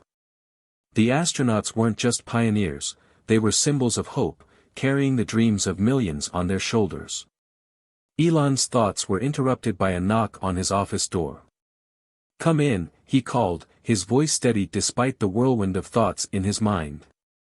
It was Gwynne Shotwell, SpaceX's president and his closest confidant. She stepped in, her face a mixture of determination and concern. "Elon, we've gone through the final checks," she said, standing before him. "Everything's in place for the launch. But, there's something I think you should know." Elon looked up, his expression shifting from focus to wary. "What is it?" Gwynne hesitated for a moment before continuing. "We've received reports from NASA. There's a possibility of a significant solar storm in the next 2 weeks. It could disrupt communication, navigation, and even damage the spacecraft's electronics. Elon's heart skipped a beat. A solar storm. A potentially catastrophic event at the worst possible time. How serious are we talking? Elon asked, his voice betraying the concern he usually kept buried deep inside. It's not guaranteed, but it's something we need to consider. If the storm hits while the Starship is en route, it could be devastating. The weight of the news hit him hard. He had prepared for countless contingencies, but a solar storm wasn't something anyone could predict or fully protect against. The mission's timeline was already set, and delaying it now could push the entire Mars program back by years. We have no choice, Elon said finally, his decision made. We proceed as planned. We'll adjust the flight path to minimize exposure, and if the storm hits, we'll ride it out.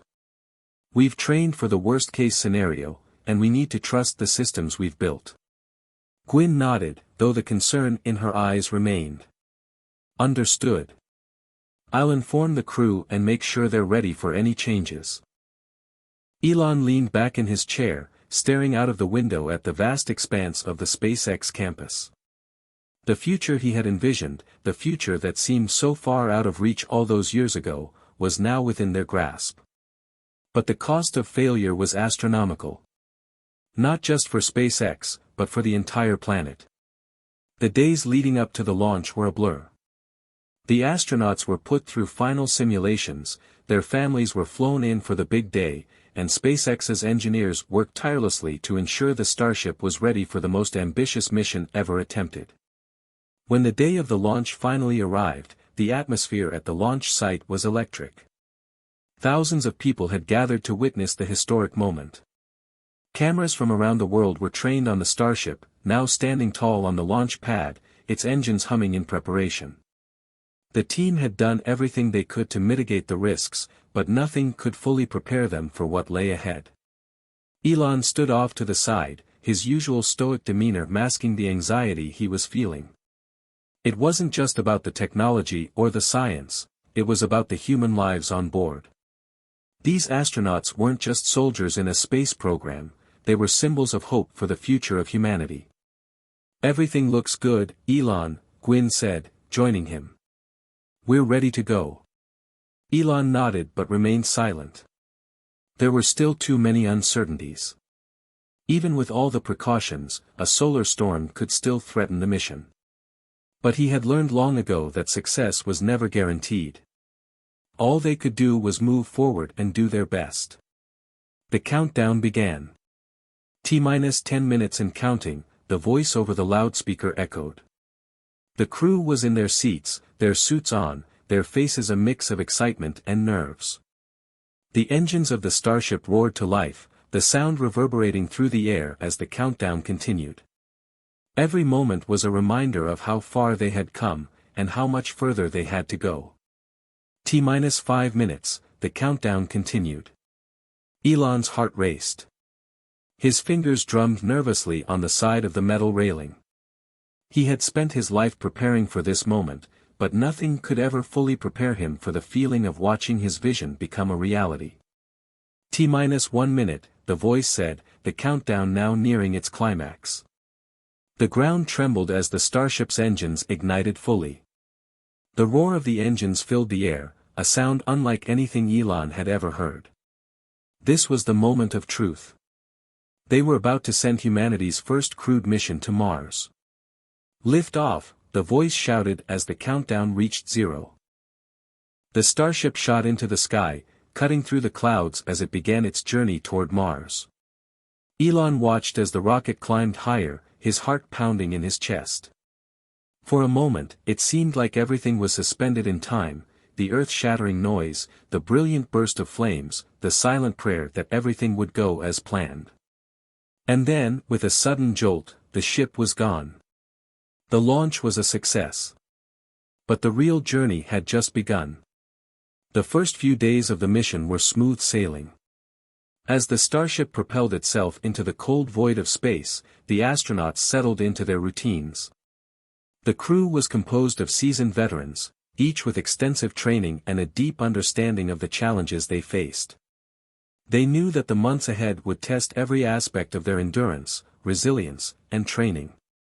Captain Amelia Torres, the mission commander, was the first to break the silence in the crew cabin. "All right, team. Let's get comfortable. We've got a long way to go," she said, her voice calm but authoritative. Captain Torres had been with SpaceX since its early days and had trained relentlessly for this mission. She was as focused as she was tough, and the crew respected her for it. "We'll be in zero gravity for most of the trip, but we still need to make sure everything is running smoothly. Let's check in with engineering." Elon Musk had made it clear that he wanted every crew member to feel as though they were part of something bigger than themselves. It wasn't just about getting to Mars, it was about creating a blueprint for humanity's future in space. The stakes were high, and every moment counted. The astronauts went about their duties, checking systems, maintaining equipment, and staying in constant communication with mission control back on Earth. They were in the middle of the most important mission of their lives, yet the vastness of space had a humbling effect on them. There were no landmarks, no familiar sights. Just the infinite expanse of space stretching before them. Back on Earth, Elon was glued to the live feed of the Starship. He'd spent countless hours with his team making sure every detail was accounted for, but now, watching it ascend into space, he felt a mix of pride and anxiety.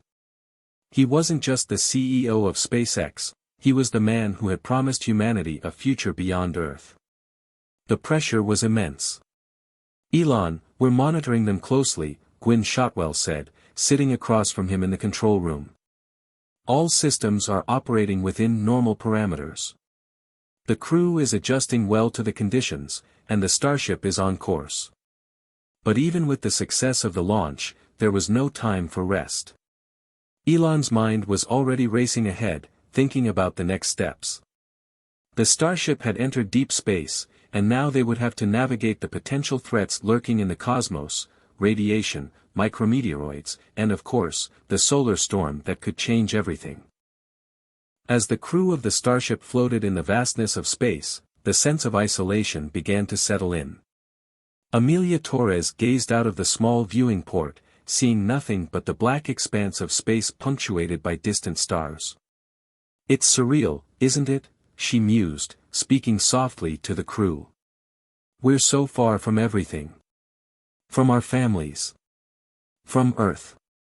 It feels like we're just floating. Not even on a journey anymore. Just out here, alone." The silence in the cabin was profound. Though they had trained for this, there was no real way to prepare for the emotional toll that the emptiness of space could take.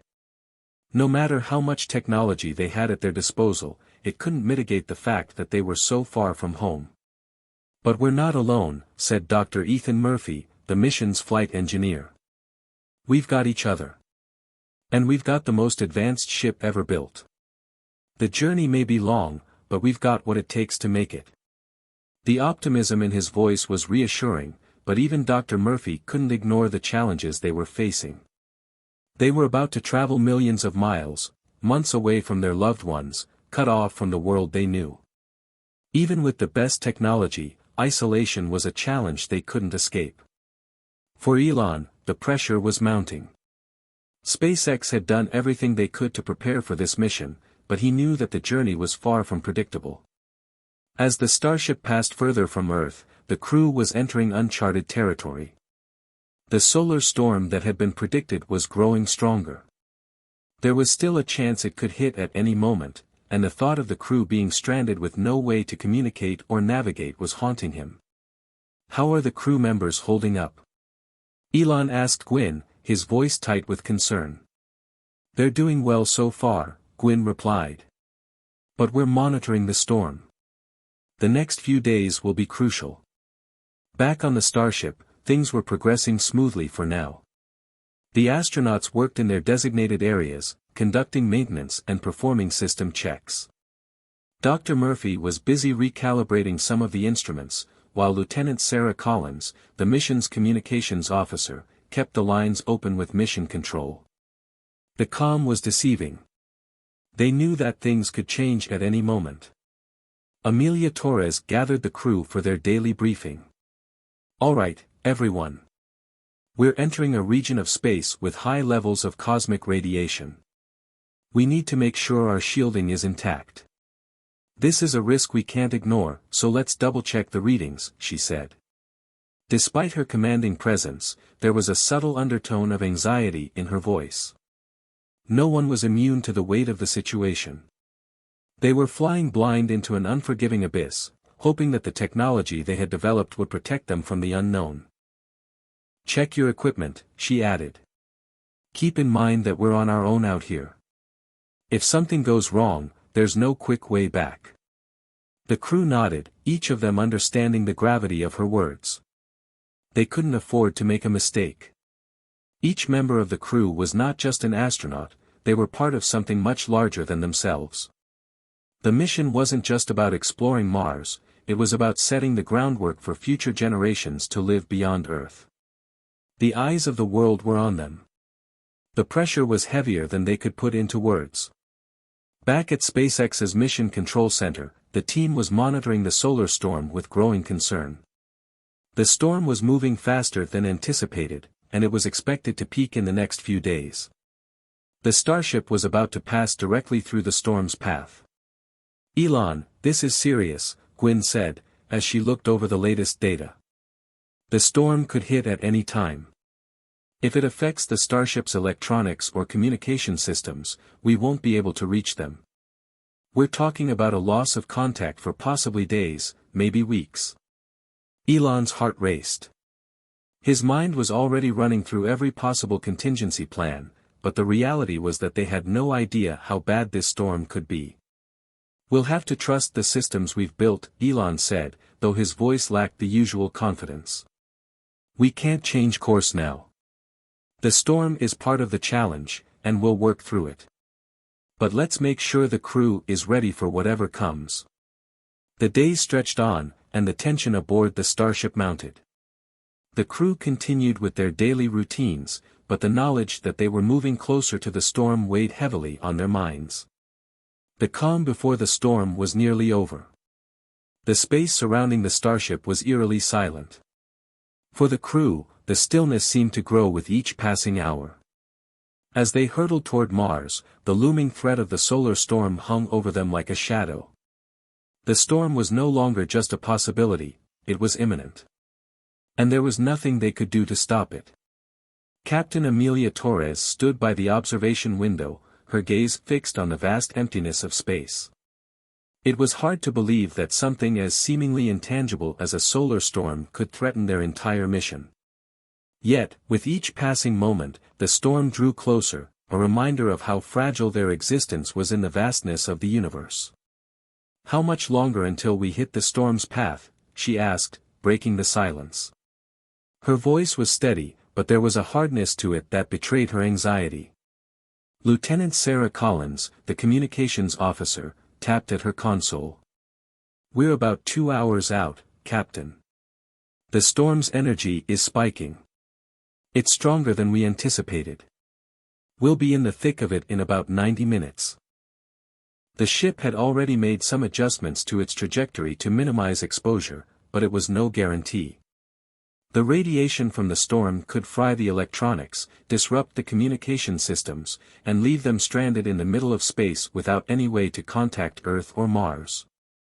"We're not going to let this take us down," Captain Torres said, her voice filled with determination. "We've prepared for the worst, and now it's time to prove it."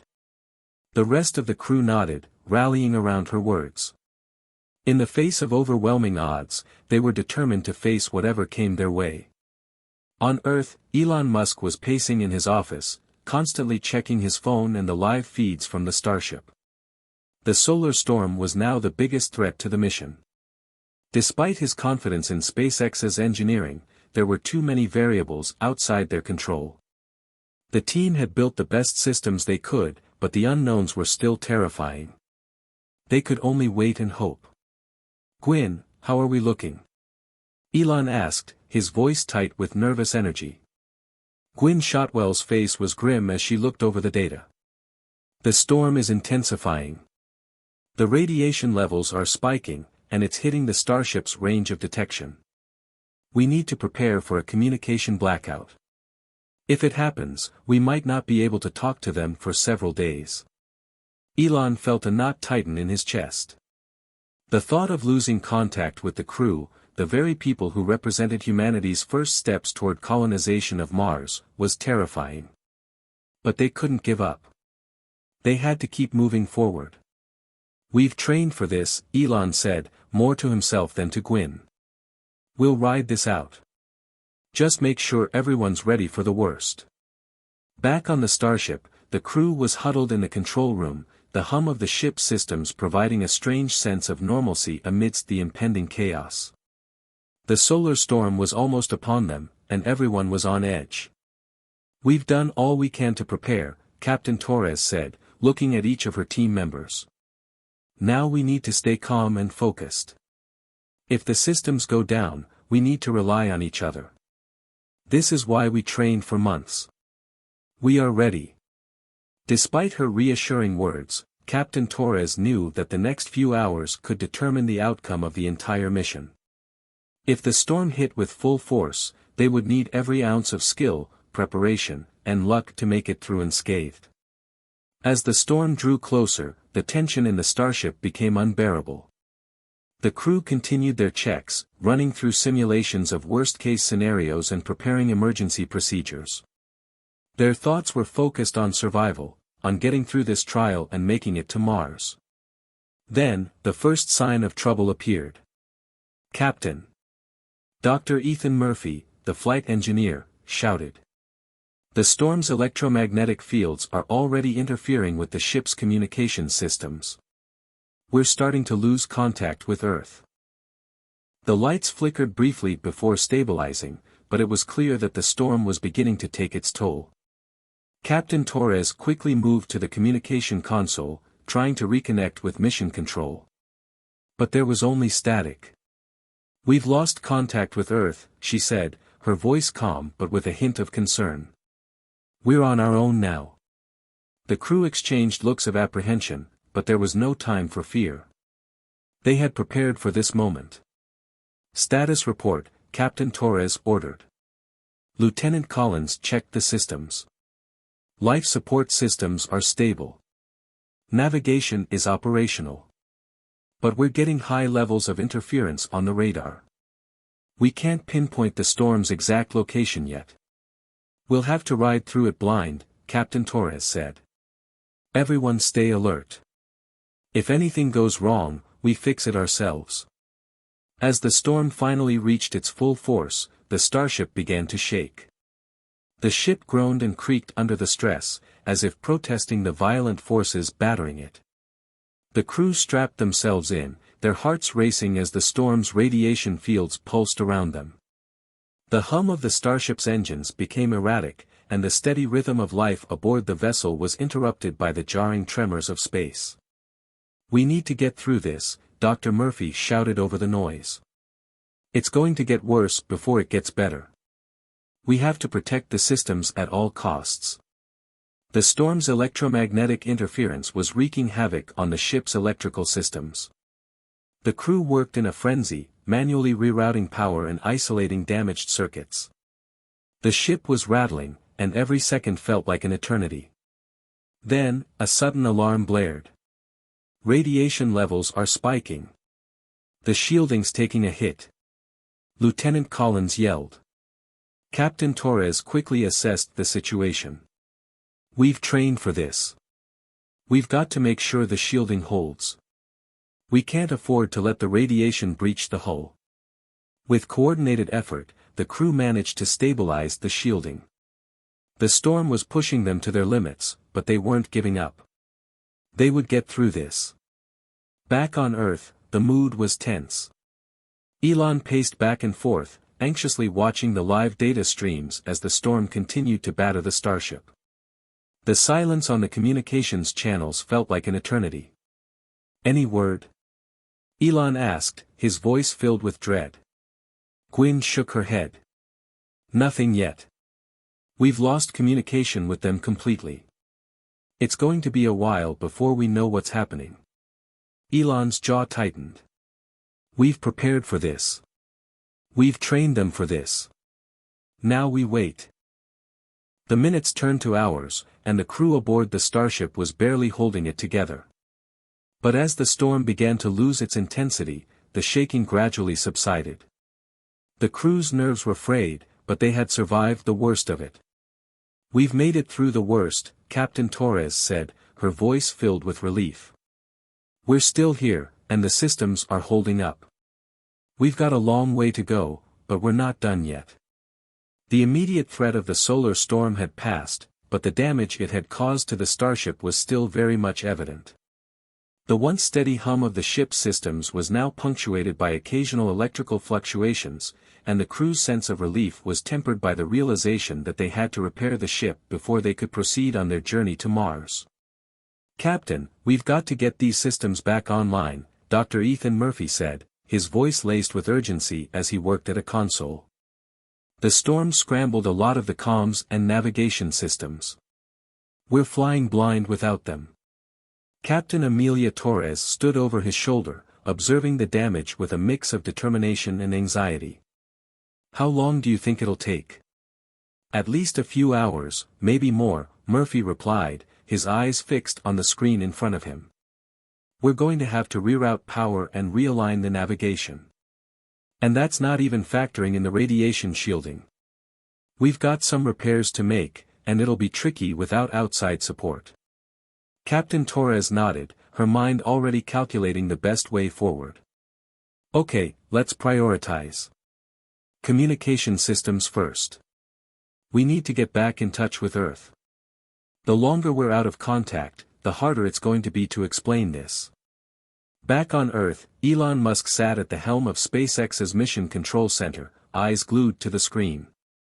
The data from the starship was patchy at best, and the silence from the crew was deafening. There were still no signals from the starship, and the thought of the crew out there, in the cold void of space, without communication, was a heavy weight on his chest. "Any updates?" Elon asked, his voice barely a whisper, as though he could will the crew back into communication by sheer willpower. Gwyn Shotwell, standing beside him, checked the latest diagnostic reports. "We're getting a little feedback, but not enough to make contact. We can't reach them." The interference from the storm was severe. Elon ran a hand through his hair. "We've trained them for this. They'll fix it. They have to." But even as he said it, a sinking feeling lodged itself deep within him. The uncertainty was gnawing at him, and he couldn't shake the fear that something worse was waiting. Inside the starship, the crew had gathered in the control room, trying to stay calm despite the mounting pressure. The ship was mostly functional, but there were too many gaps in the system to feel comfortable. For the first time since the mission began, doubt crept in. But Amelia Torres wasn't about to let it take hold. "All right, listen up," she said, her voice commanding and clear. "We've been through the worst, and we're going to make it through this too. We're going to focus on fixing one thing at a time. The communication systems come first. Dr. Murphy, I want you on that immediately. Lieutenant Collins, stay by the backup systems and see if you can track any signals. Everyone else, stand by for repairs. We work as a team, and we get this ship back on track." The crew nodded, their resolve hardening. They had all known this was going to be a challenge, but none of them had expected to be this close to disaster. Still, there was no room for hesitation now. They had come too far to give up. "Captain, I think we've got something," Lieutenant Sarah Collins said, her eyes lighting up as she worked her console. "It's faint, but it looks like there's a signal coming from Earth. I think it's a backup channel." "Patch it through," Captain Torres ordered, a sense of relief flooding through her. For the first time in hours, she allowed herself a small breath. Communication with Earth was their lifeline, and they were about to get it back. Moments later, the speaker crackled to life, and Gwyn Shotwell's voice came through, clear but strained. "Starship, this is Gwyn Shotwell from SpaceX Mission Control. Do you copy?" Captain Torres grinned. "We copy, SpaceX. It's good to hear your voice. Gwyn chuckled, a sound of relief on the other end. Glad to hear you're still with us. We've been monitoring your progress. The solar storm was worse than we anticipated, but we knew you'd handle it. We're still here, Torres replied. The ship's damaged, but we're getting everything back online. We'll be fine. What's our next step? Right now, your priority is to restore full communication and navigation, Gwyn said. The storm's impact was severe, but we've got the data to help you patch up the systems. Once those are back, we'll reassess the damage. But we're with you every step of the way. Understood. We're starting with comms now, Torres confirmed. Thanks for the support, Gwyn. We'll keep you posted. As the communication line stayed open, the crew rallied. Having the direct connection to Earth once again gave them the reassurance they needed. But there was still a long way to go before they could resume the mission. Dr. Murphy and Lieutenant Collins worked side by side, painstakingly rerouting circuits and restoring the communication systems. Every moment felt like a race against time as the ship continued its long journey toward Mars. The next challenge loomed on the horizon. Once they regained full control, they'd have to navigate through even more unknowns. Space was an unforgiving environment, and there were plenty of dangers still ahead. How's it looking? Captain Torres asked, peering over Dr. Murphy's shoulder as he worked. We're almost there, he said, his voice steady despite the intense work. Just a few more minutes and we'll have the main systems back up. We'll be able to send data back to Earth and get a full systems check. Hours later, as the crew worked tirelessly through the night, the hum of the communication systems came back online with a soft ping. The connection was restored, stronger than before. The crew gathered around the console, each of them watching as data began to pour in from Earth. Captain, we've got full communication, Lieutenant Collins said with a grin. And navigation is coming back online now. This is great news, Captain Torres replied, a sense of satisfaction washing over her. We've made it through the worst of it. Now we can focus on getting to Mars. The ship may have been battered by the storm, but it was far from broken. The crew had done what they were trained to do: adapt, survive, and persevere. They had made it through the storm, and now, with Earth's support, they could face whatever came next. Back in SpaceX's Mission Control Center, Elon Musk watched the live feed, a sigh of relief escaping his lips as the Starship systems came back online. They had made it. They had overcome the most significant hurdle of the mission, and there was no turning back now. Gwyn, they've got communication, Elon said, his voice tinged with pride. We're not out of the woods yet, but they've proven they can handle it. Gwyn smiled. They're a resilient bunch. We'll get them to Mars. Together. The Starship was finally back on course. After hours of battling the aftermath of the solar storm, the crew had managed to restore the communication systems, reroute power, and stabilize the navigation. But the hardest part was far from over. With Mars still over a month away, the crew knew that the long stretch of deep space that lay ahead would test them in ways they had yet to imagine. Captain Amelia Torres stood at the helm, gazing out at the endless void of space. It was breathtaking, in a way that was both awe-inspiring and humbling. For the first time in days, she allowed herself a moment of peace. The Starship was operational, and they had made it through the worst. But the silence of deep space was a constant reminder that their mission was far from finished. Captain, we're back on course, Lieutenant Sarah Collins said from her console. We've regained full navigation control. The engines are performing within optimal range. Torres gave a small nod, grateful for the reassuring words. Good. Let's keep it that way. Any updates from Earth? We've established a stable communication link. SpaceX is monitoring us 24/7, Collins replied. They're still keeping an eye on the radiation levels and the other systems. We've got their support. Captain Torres turned to Dr. Ethan Murphy, who had been overseeing the ship's internal systems after the storm's damage. "How are the systems holding up?" "Better than expected," Murphy replied, his tone more optimistic than it had been since the storm hit. "The ship's hull is intact, and the primary systems are all functional. We'll need to keep monitoring, but right now, it looks like the worst of the storm's impact is behind us." A collective sense of relief washed over the crew. They were still in one piece, both the ship and themselves, and that was something to hold on to as they ventured deeper into space. Back on Earth, Elon Musk watched the live feed from SpaceX's mission control. The first few hours after the storm had been harrowing, but now there was a sense of progress. The crew had proven their resilience, and the Starship had withstood the storm's fury. Now, the hardest part of the mission was yet to come, the deep space journey toward Mars. Elon sat at his desk, a steady sense of anticipation settling over him. The mission was critical not just for SpaceX but for the future of humanity. They weren't just sending a crew to Mars, they were proving that humanity could survive and thrive beyond Earth's atmosphere. "Gwyn," Elon said, turning to his trusted colleague, "do you think they're ready for the deep space phase?" Gwyn Shotwell looked over the data on her screen, her face thoughtful. "They're ready.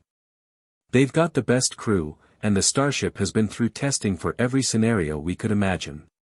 Now, it's just a matter of making sure we stay on track." Elon nodded, his fingers tapping absent-mindedly on the desk. "Stay on track.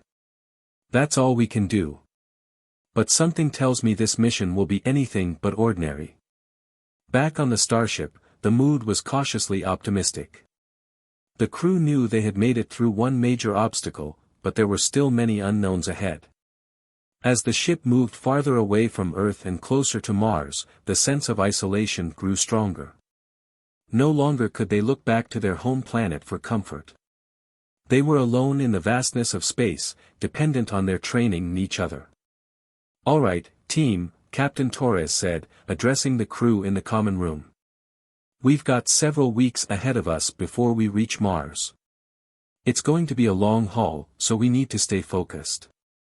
We're not just passengers on this ship. We're explorers, and we need to work as a team to get through this." Her words were met with nods and murmurs of agreement from the crew. There was a quiet but palpable sense of determination in the room. They knew they had the skills to get through this, but deep space had a way of throwing unexpected challenges at even the most prepared. "We'll break the journey up into stages," Torres continued. "First, we focus on stabilizing the environment and maintaining our health. Then, we'll monitor the systems closely.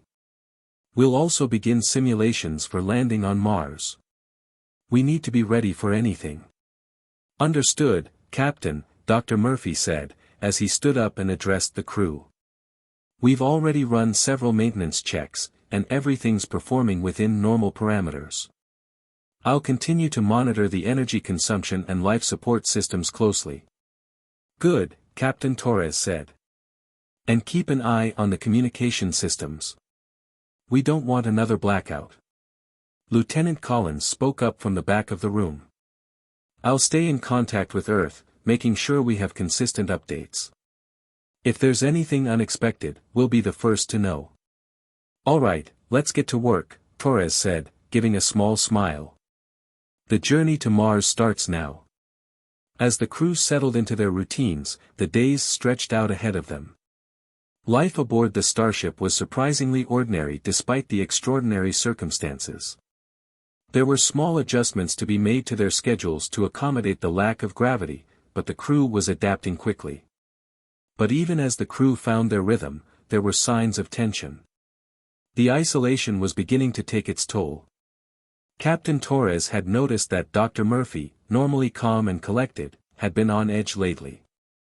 He was spending long hours monitoring the ship's systems, and it was clear that the deep space journey was starting to weigh on him. One evening, Torres found Murphy in the ship's galley, staring out the window at the stars. The cold, unblinking points of light seemed to stretch on forever, a reminder of how far they had traveled from Earth.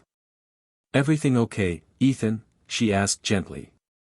He looked at her, his face weary but thoughtful. It's just, the vastness of it all. We're so far out here. It feels like there's no way back if something goes wrong. No Earth. No safety net. Torres stood beside him, looking out at the stars. I get it. It's overwhelming. But remember, we're not alone out here. We've got each other, and we've got the systems in place to deal with anything that comes our way. Murphy nodded, but there was still a distant look in his eyes. I know. Sometimes it feels like we're on the edge of something we can't control. And if anything happens. Nothing will happen, Torres said firmly. We've trained for this. We'll get through it. And when we land on Mars, we'll know it was worth it. Her words were met with nods and murmurs of agreement from the crew. There was a quiet but palpable sense of determination in the room. They knew they had the skills to get through this, but deep space had a way of throwing unexpected challenges at even the most prepared. We'll break the journey up into stages, Torres continued. First, we focus on stabilizing the environment and maintaining our health. Then, we'll monitor the systems closely. We'll also begin simulations for landing on Mars. We need to be ready for anything. Understood, Captain, Dr. Murphy said, as he stood up and addressed the crew. We've already run several maintenance checks, and everything's performing within normal parameters. I'll continue to monitor the energy consumption and life support systems closely. Good, Captain Torres said. And keep an eye on the communication systems. We don't want another blackout. Lieutenant Collins spoke up from the back of the room. I'll stay in contact with Earth, making sure we have consistent updates. If there's anything unexpected, we'll be the first to know. All right, let's get to work, Torres said, giving a small smile. The journey to Mars starts now. As the crew settled into their routines, the days stretched out ahead of them. Life aboard the starship was surprisingly ordinary despite the extraordinary circumstances. There were small adjustments to be made to their schedules to accommodate the lack of gravity, but the crew was adapting quickly. But even as the crew found their rhythm, there were signs of tension. The isolation was beginning to take its toll. Captain Torres had noticed that Dr. Murphy, normally calm and collected, had been on edge lately. He was spending long hours monitoring the ship's systems, and it was clear that the deep space journey was starting to weigh on him. One evening, Torres found Murphy in the ship's galley, staring out the window at the stars. The cold, unblinking points of light seemed to stretch on forever, a reminder of how far they had traveled from Earth. Everything okay, Ethan? She asked gently. He looked at her, his face weary but thoughtful. It's just, the vastness of it all. We're so far out here. It feels like there's no way back if something goes wrong. No Earth. No safety net. Torres stood beside him, looking out at the stars. I get it. It's overwhelming. But remember, we're not alone out here. We've got each other, and we've got the systems in place to deal with anything that comes our way. Murphy nodded, but there was still a distant look in his eyes. I know. Sometimes it feels like we're on the edge of something we can't control. And if anything happens. Nothing will happen, Torres said firmly. We've trained for this. We'll get through it. And when we land on Mars, we'll know it was worth it. Murphy offered a small smile. You're right. We've got a job to do. Let's get it done. As the days turned into weeks, the crew grew accustomed to the rhythm of life in deep space. The vast emptiness of space had a way of making everything feel small and insignificant, but it also gave them a sense of purpose. They weren't just a crew of individuals, they were pioneers, embarking on a journey that would change the course of human history. But as the starship continued its trek through deep space, Captain Torres knew that this was only the beginning. The next challenge would come sooner than they expected. The vast emptiness of deep space had settled over the crew of the starship like a heavy blanket, its silence broken only by the soft hum of the ship's systems. For days, everything had gone smoothly. The mission had resumed its course toward Mars, and despite the initial chaos of the solar storm, things seemed to be back on track. But that calm would not last for long. Captain Amelia Torres was standing at the command station when a soft alarm blinked on her console. It was subtle at first, an irregularity in the sensors, but it was enough to catch her attention. She stared at the display, furrowing her brow. "Lieutenant Collins, what's that reading?" she asked, pointing to the flashing anomaly on the screen. Lieutenant Collins, seated at the communications station, immediately typed in a few commands, scanning the data. "I'm not sure, Captain. It looks like a gravitational anomaly. Could be a large object, but I can't get a full read. The sensors are picking up interference." The room fell silent as Captain Torres leaned forward, her eyes scanning the data. A gravitational anomaly? This far from any known celestial bodies? That didn't make sense. "Are we in danger?" she asked, keeping her tone steady, though inside she felt the first flutter of unease. Collins hesitated.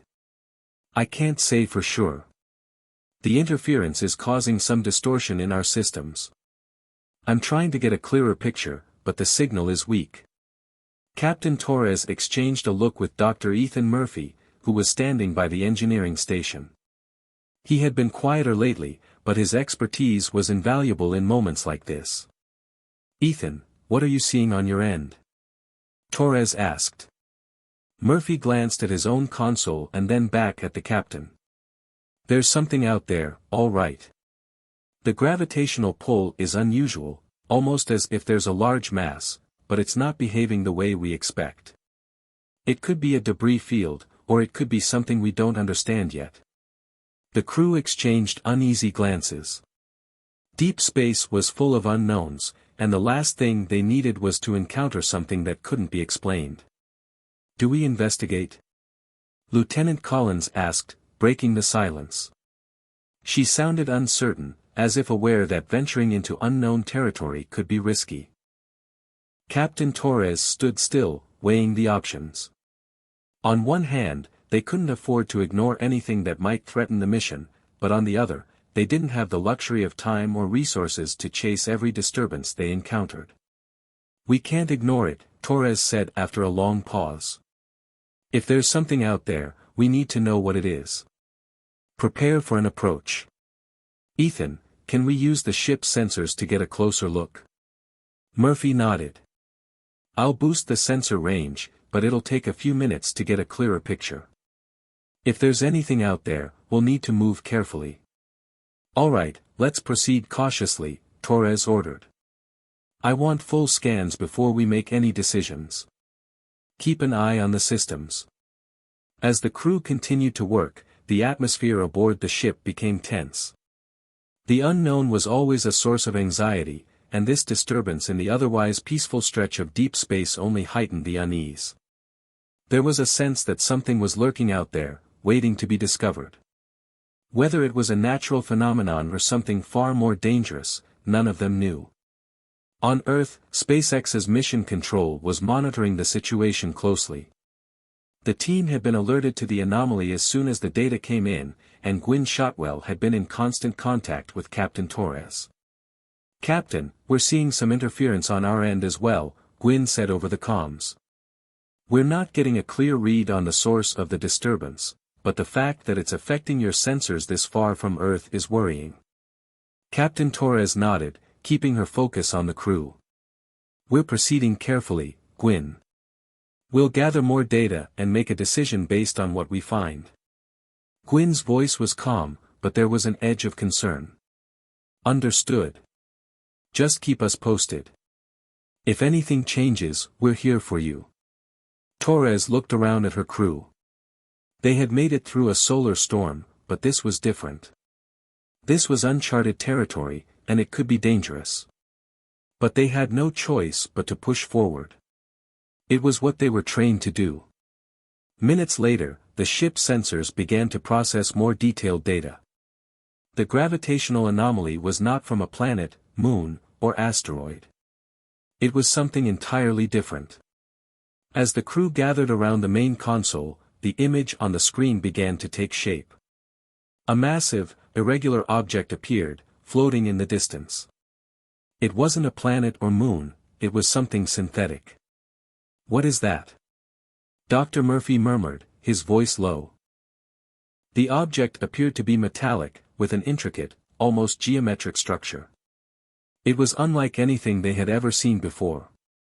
It looked like debris, but the way it was positioned in space, seemingly untouched by the gravitational forces around it, suggested it was something far more intentional. "Is it a spacecraft?" Lieutenant Collins asked, her voice tinged with disbelief. "It's possible," Torres replied, staring at the image. "But it doesn't match any known designs. It's too advanced, too precise." The crew continued to study the object. Its surface reflected the light from distant stars, giving it an eerie, almost otherworldly glow. It seemed to drift aimlessly in space, like a ghost from another time or place. Captain Torres felt a chill run down her spine. They had encountered anomalies before, but nothing like this. This wasn't a natural occurrence, it was something that had been built. But by whom? "Should we approach?" Lieutenant Collins asked again, her voice barely above a whisper. Captain Torres took a deep breath. This was the moment that would define their journey. "We'll proceed with caution. Prepare the ship for a closer inspection. We'll get a better look, but no one leaves the ship until we know what we're dealing with." As the starship slowly changed course to move closer to the strange object, the crew continued to monitor every readout. The closer they got, the more they could see. The object was made of a complex alloy, far more advanced than anything from Earth. Its surface was patterned with strange markings, resembling symbols or hieroglyphs. It was as though the object had been left behind by some unknown civilization. "This is," Dr. Murphy began, but words seemed to fail him. It was unlike anything they had expected. If this was some form of alien technology, it had been waiting in deep space, hidden for reasons unknown. But it wasn't the first time that humanity had come across something beyond understanding. "What are we looking at?" Captain Torres muttered to herself, more to her crew than anyone else. This could change everything. The silence of deep space was profound as the starship drifted closer to the mysterious object. The crew, their faces bathed in the soft glow of their consoles, felt the weight of the moment. They were on the precipice of a discovery that could change the trajectory of human history. But even as the object came into sharper view, an unsettling feeling crept over them. The gravitational anomaly had led them here, but they still didn't know what "here" truly was. Captain Amelia Torres stood at the command console, her eyes fixed on the screen as the ship moved cautiously toward the metallic structure. The object loomed larger now, taking up a significant portion of the view, its surface a strange mix of glistening alloy and etched markings that seemed both familiar and utterly alien. Her heart raced as they closed in. "Can we get a clearer scan of the object?"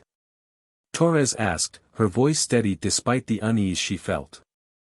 The unknown always carried an undercurrent of danger, and she was no stranger to that feeling.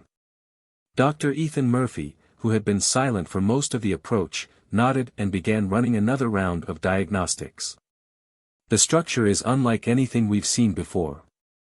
It's not emitting any sort of radiation or energy signature, which makes it strange.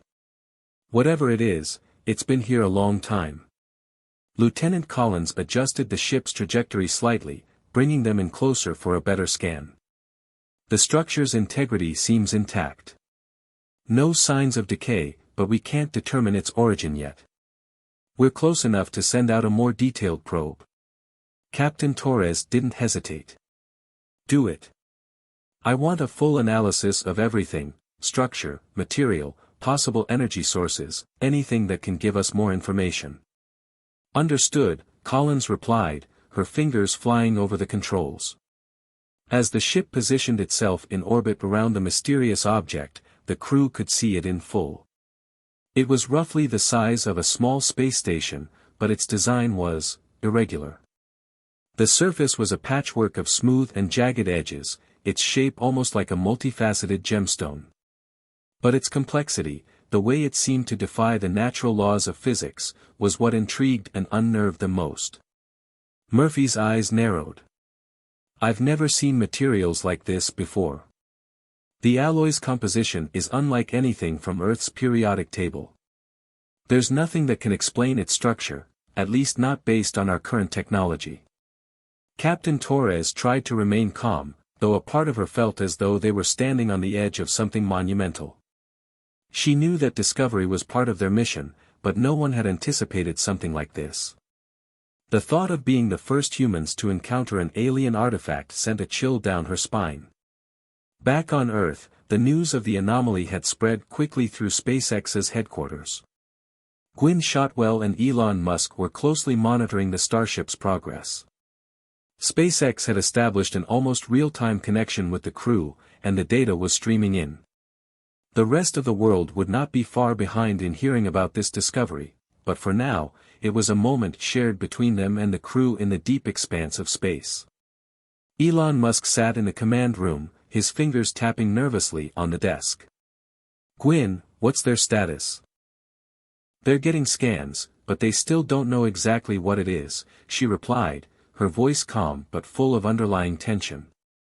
"It's certainly not anything we've seen before, and the lack of energy readings is raising some concerns. But the scans are still preliminary. We need to give them time." Elon nodded, staring at the screen. He had been preparing for an event like this for years, but seeing the unknown so vividly, so close, it was different. It was real. "Keep me posted," he said. "We need to be ready for anything."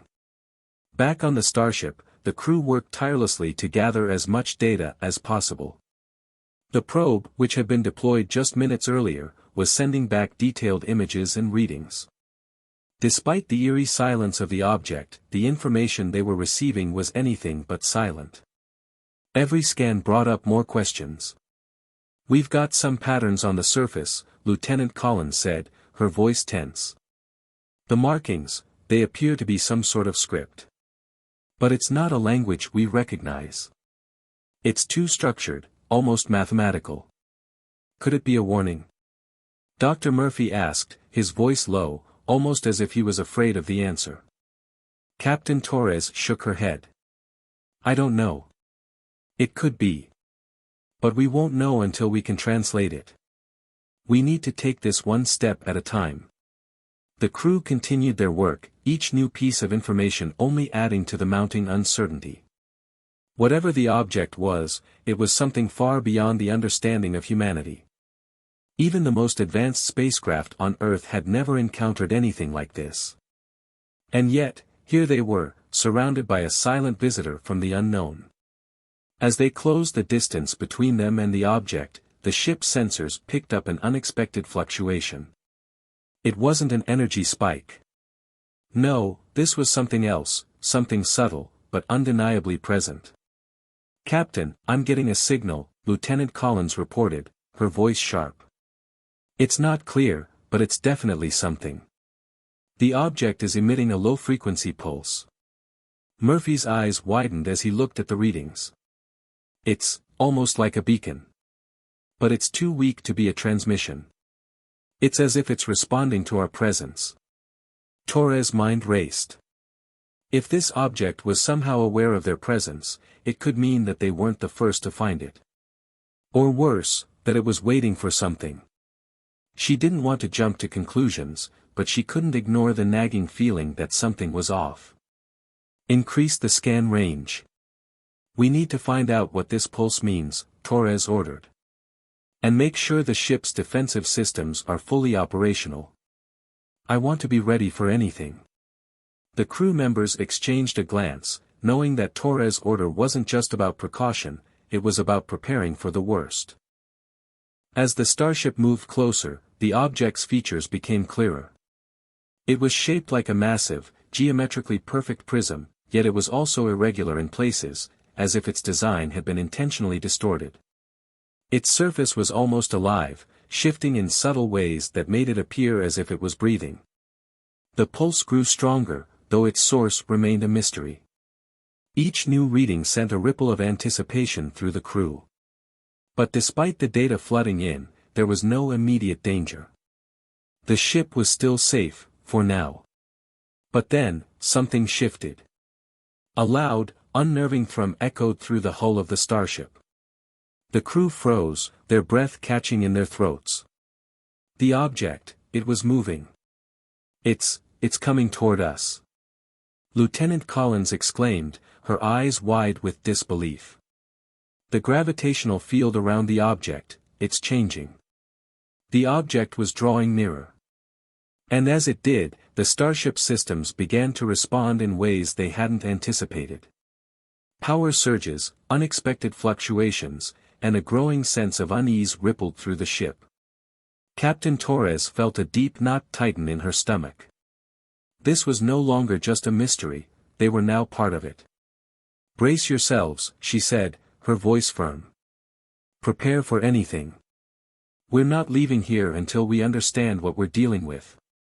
The thrum reverberated through the starship, sending a ripple of tension across the crew.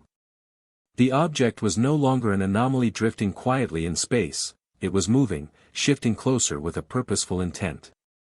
Every second felt like an eternity as Captain Amelia Torres stood motionless, watching the readings on her screen. The object had already altered the gravitational field around them. Its subtle but constant pulse made it feel as though it was alive, as though it was reacting to their presence. "What is it doing?" Lieutenant Collins asked, her voice tight with apprehension. She leaned forward, her eyes scanning the readings that continued to flood the display. "The pulse is getting stronger. And, Captain, it's changing direction. It's heading straight for us." Torres remained calm, despite the sudden spike in danger. This wasn't just a chance encounter anymore, this was purposeful, and the object's behavior could mean only one thing, it was aware of them. The thought sent a chill down her spine. "Ethan, any idea what's triggering this movement?" Torres asked Dr. Ethan Murphy, who had been tirelessly running diagnostic after diagnostic on the object. Murphy was quiet for a moment, studying the readings. "I can't tell yet," he said, his voice tense. "But the object is definitely responding to something we're doing, whether it's the proximity of the ship or some signal we inadvertently sent when we started scanning it. Whatever it is, it's now interacting with us." Torres stood silently for a moment, the weight of the situation settling on her shoulders. Every protocol told her to retreat, to move away from the anomaly. But she had been chosen for this mission to explore the unknown, and now, they had stumbled upon something that defied logic. Backing away wasn't an option. They needed to learn more. Get a full sensor sweep. Let's figure out what that pulse means and why it's intensifying. We need to communicate, somehow. Lieutenant Collins nodded, quickly typing commands into her station. The screens flickered as the ship's sensors worked overtime to collect as much data as possible. The crew was on edge, every click and beep making their anxiety rise.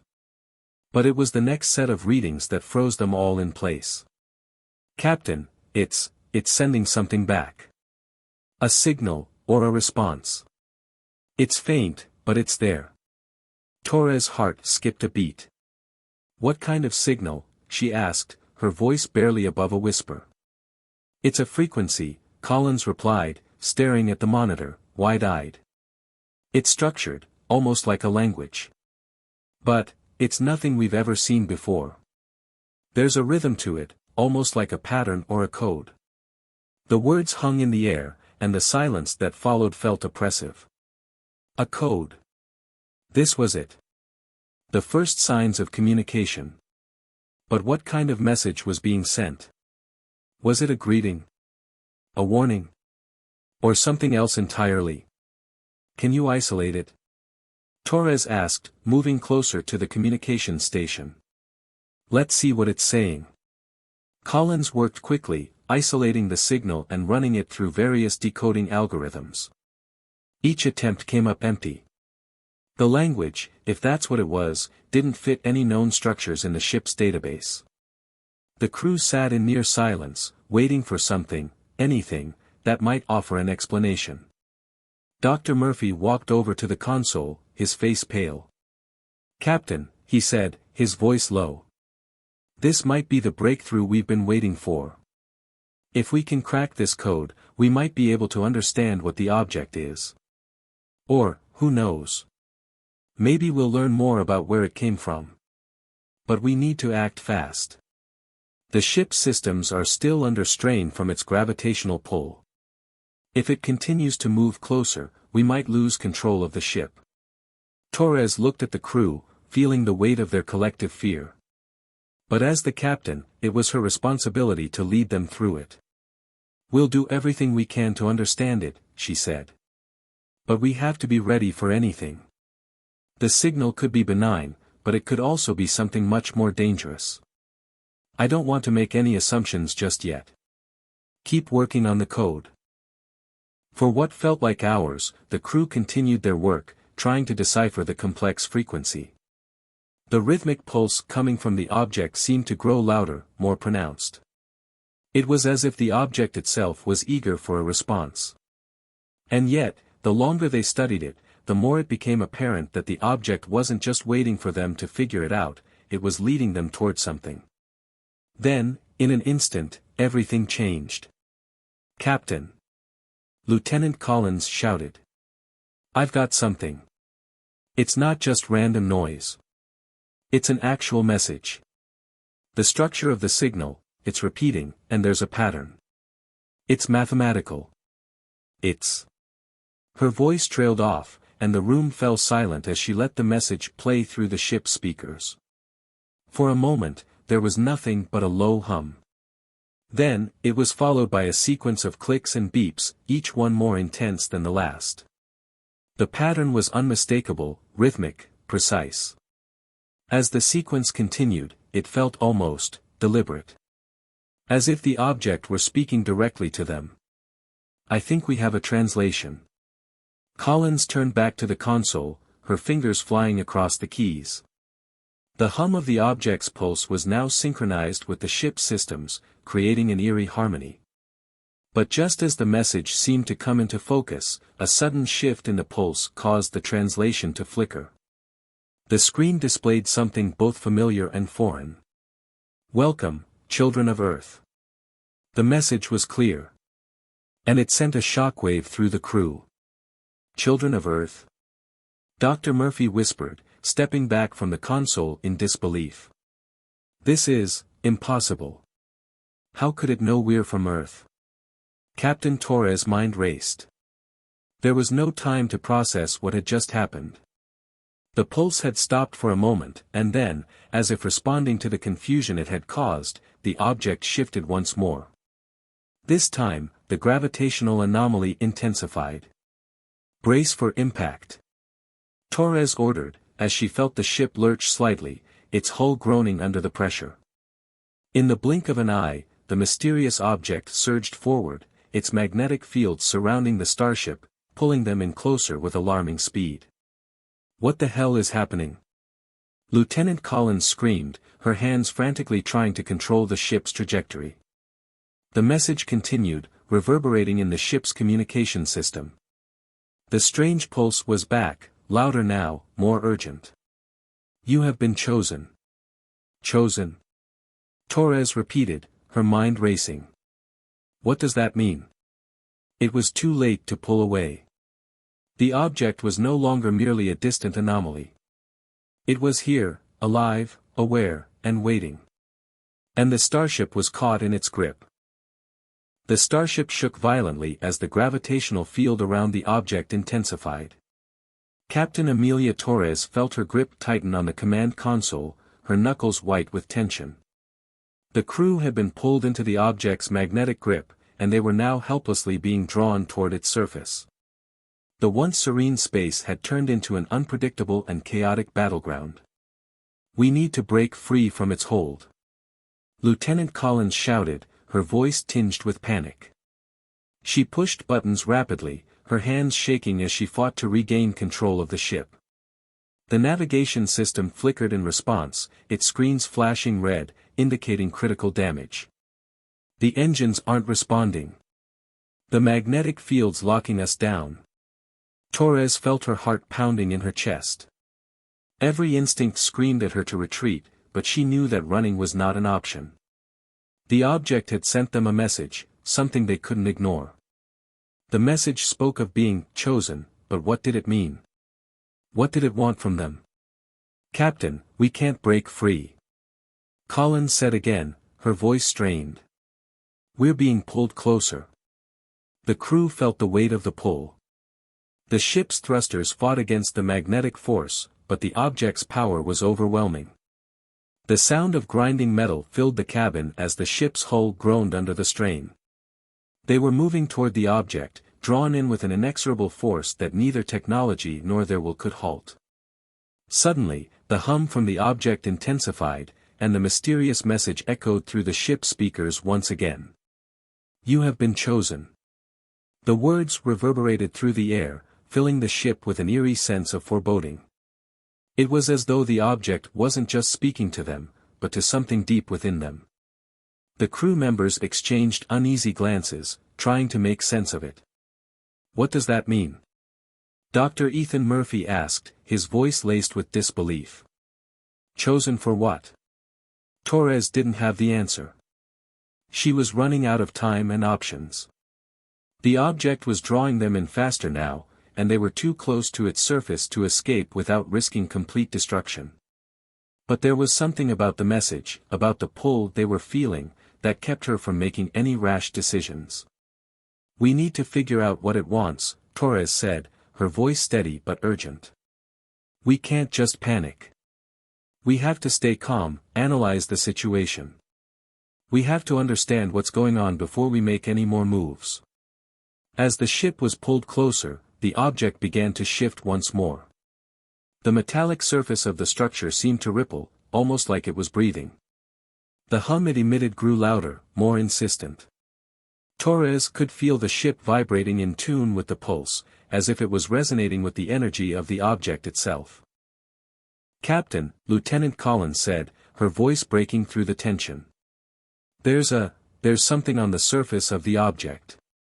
It's opening up. A portal, or maybe an entryway. It's like a gateway." Torres squinted at the screen, her breath catching in her throat. The object's surface was indeed shifting. Large, segmented pieces began to move, revealing a dark opening in the center. A doorway. But it wasn't just any opening, it seemed to pulse with an otherworldly energy, as though inviting them inside. "What do you think it wants?" Murphy asked again, his voice trembling slightly. "Why would it open like that?" The question hung in the air. The message had been clear, they had been chosen. But for what? To explore? To learn? Or to become part of something greater? Captain Torres wasn't sure, but she knew one thing for certain, they couldn't ignore it. "It's offering us something," she said, her voice low but resolute. "We need to go inside. We need to understand what this is." The decision to approach the opening, to enter the object's core, was one of the most dangerous choices she had ever made. But as captain, she had no choice but to follow the path laid out before them. The unknown was vast, and this moment would define the future of humanity. They were not merely explorers anymore, they were part of a story that had only just begun. "Prepare for entry," Torres ordered. "All crew members, ready yourselves. We don't know what we're about to encounter, but we'll face it together." The crew began to make their preparations, a mixture of fear, curiosity, and determination coursing through them. They had no idea what waited on the other side of the portal, but they knew they had no way back now. As the ship inched closer to the opening, the sound of the object's pulse grew louder, more powerful. It felt as though the object itself was alive, aware of their every move, pulling them deeper into its embrace. Then, without warning, the ship passed through the threshold. The moment the starship crossed the event horizon of the object's portal, everything went silent. The chaotic hum of the outside world vanished, replaced by an oppressive stillness. The crew looked around, disoriented. The familiar stars outside the ship's windows had disappeared. Instead, they were surrounded by darkness, an endless void stretching out in all directions. What the hell just happened? Lieutenant Collins whispered, her voice breaking the silence. Where are we? The ship's lights flickered, casting eerie shadows across the walls. The control panels went dark for a brief moment, before coming back online with a series of cryptic symbols flashing across the screen. It was as if the ship itself was trying to process the transition. Murphy stepped forward, staring at the monitors with disbelief. We're not in normal space anymore. We've crossed into something else, some kind of pocket dimension. The laws of physics as we know them don't seem to apply here. The crew was trapped in a place that didn't make sense, a place that existed outside the boundaries of known science. But the pulse from the object still echoed through the ship's systems, as though it were guiding them, leading them deeper into the unknown. Suddenly, a voice filled the cabin, cold and distant, but unmistakably clear. You have entered the domain of the ancients. The crew froze, every eye wide with shock. The voice seemed to come from everywhere and nowhere all at once. The trial begins now. The voice that had echoed throughout the ship was gone, leaving an unnerving silence in its wake. The crew members stood frozen, their breath caught in their throats. The words, "the trial of the ancients," had felt like a judgment, as though they were no longer in control of their fate. Captain Amelia Torres was the first to speak, her voice steady despite the weight of the moment. We've been chosen. We need to figure out what this trial is and how we can survive it. Her gaze swept across her crew, each member's face reflecting a mixture of awe and fear. They were in uncharted territory, quite literally. Nothing in their training, their experience, or even their wildest imaginations had prepared them for what they were facing now. We can't let fear paralyze us, Lieutenant Collins said, her voice filled with determination. She stepped forward, fingers running over the touchpad on her console, trying to make sense of the cryptic symbols now flashing across the screens. I'm not picking up any familiar readings. It's like the ship has phased out of reality. Dr. Ethan Murphy, his face pale from both excitement and terror, joined her. He was staring at the unfamiliar data with wide eyes. This is beyond anything I've ever studied. It's almost like we're inside some kind of living entity. The ship's systems are still working, but everything feels distorted. We don't know what the rules are here. We're essentially in another dimension. The words lingered in the air, their weight pressing down on them. Another dimension. The enormity of it began to sink in. But that wasn't the worst part was the phrase, "the trial begins now." It wasn't a warning. It was a command. "Captain," Lieutenant Collins said, her voice now calm but tinged with concern. "I think we're about to find out what this trial is." Without warning, the ship shook violently again, more intense than before. The crew was thrown forward against their restraints, and alarms blared through the ship as the gravitational field fluctuated wildly. For a moment, it felt as if the laws of physics had completely abandoned them. The vessel's exterior rattled, as if it were being tested by an unseen force. "Hold on!" Torres shouted, gripping the command console with both hands. The crew scrambled to brace themselves against the turbulence. Then, as suddenly as it had started, the shaking stopped. The ship lurched forward, coming to an almost eerie stillness. The dim lights in the cockpit flickered before going out completely, leaving the crew in total darkness. Then, one by one, the screens blinked back to life, but this time they weren't showing the same cryptic symbols. Now, they displayed something much more vivid, an image. A representation of an immense city, its towering spires reaching far beyond the stars. The skyline was bathed in an ethereal glow, casting long shadows over intricate streets and vast plazas. It was a place that seemed impossibly ancient, yet impossibly advanced at the same time. The crew stared at the image, transfixed by the sheer scale and beauty of the alien city. "This is it," Murphy murmured under his breath. We've entered their domain. The ancients, whoever they are, this is where they reside. And we're being shown it. Torres stepped closer to the screen, her eyes narrowing as she analyzed the cityscape. But why? Why show us this now? What does it want us to do? Before anyone could answer, the voice returned. Cold, deep, resonating through the ship's systems. Welcome to the domain of the ancients. This is the trial. You have arrived. Prove your worth, or you will never leave. The crew's blood ran cold. Prove our worth? Collins echoed. How? What does that mean? This is it, Torres said, her voice trembling but resolute. The trial is a test. We have to face whatever challenges lie ahead, and make decisions that will determine whether we can leave or whether we're lost here forever. What if we fail? Murphy asked, his voice cracking. What if we can't pass the trial?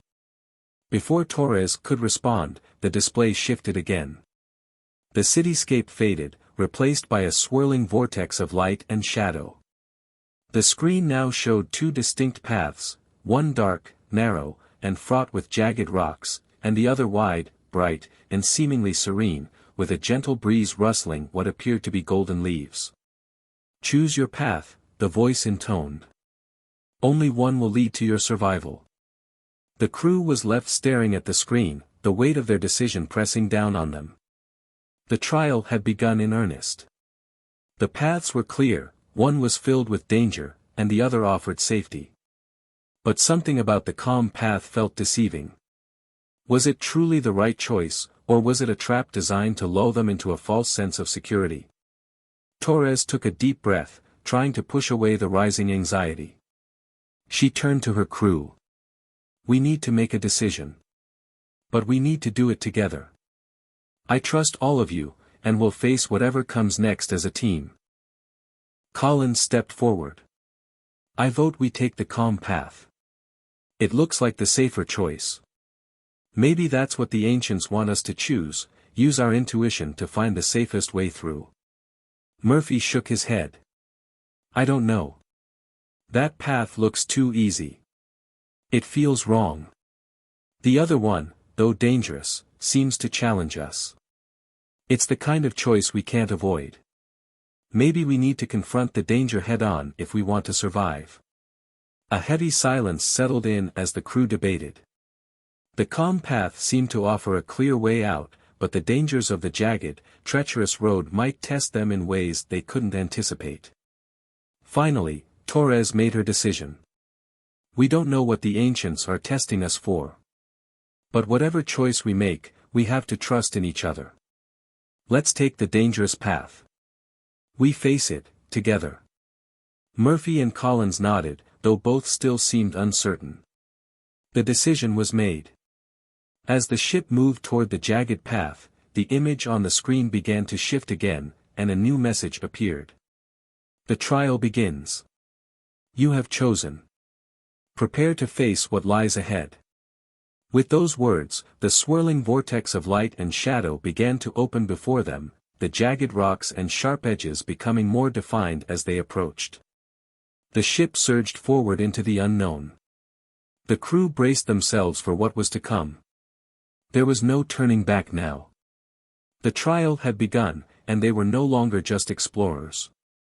They were participants in a test that would challenge everything they knew.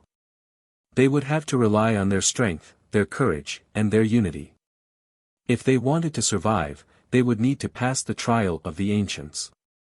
Hit subscribe and leave a comment with where you're watching from. This story might just spark a new beginning. What's one thing that always pushes you forward, even when things get tough?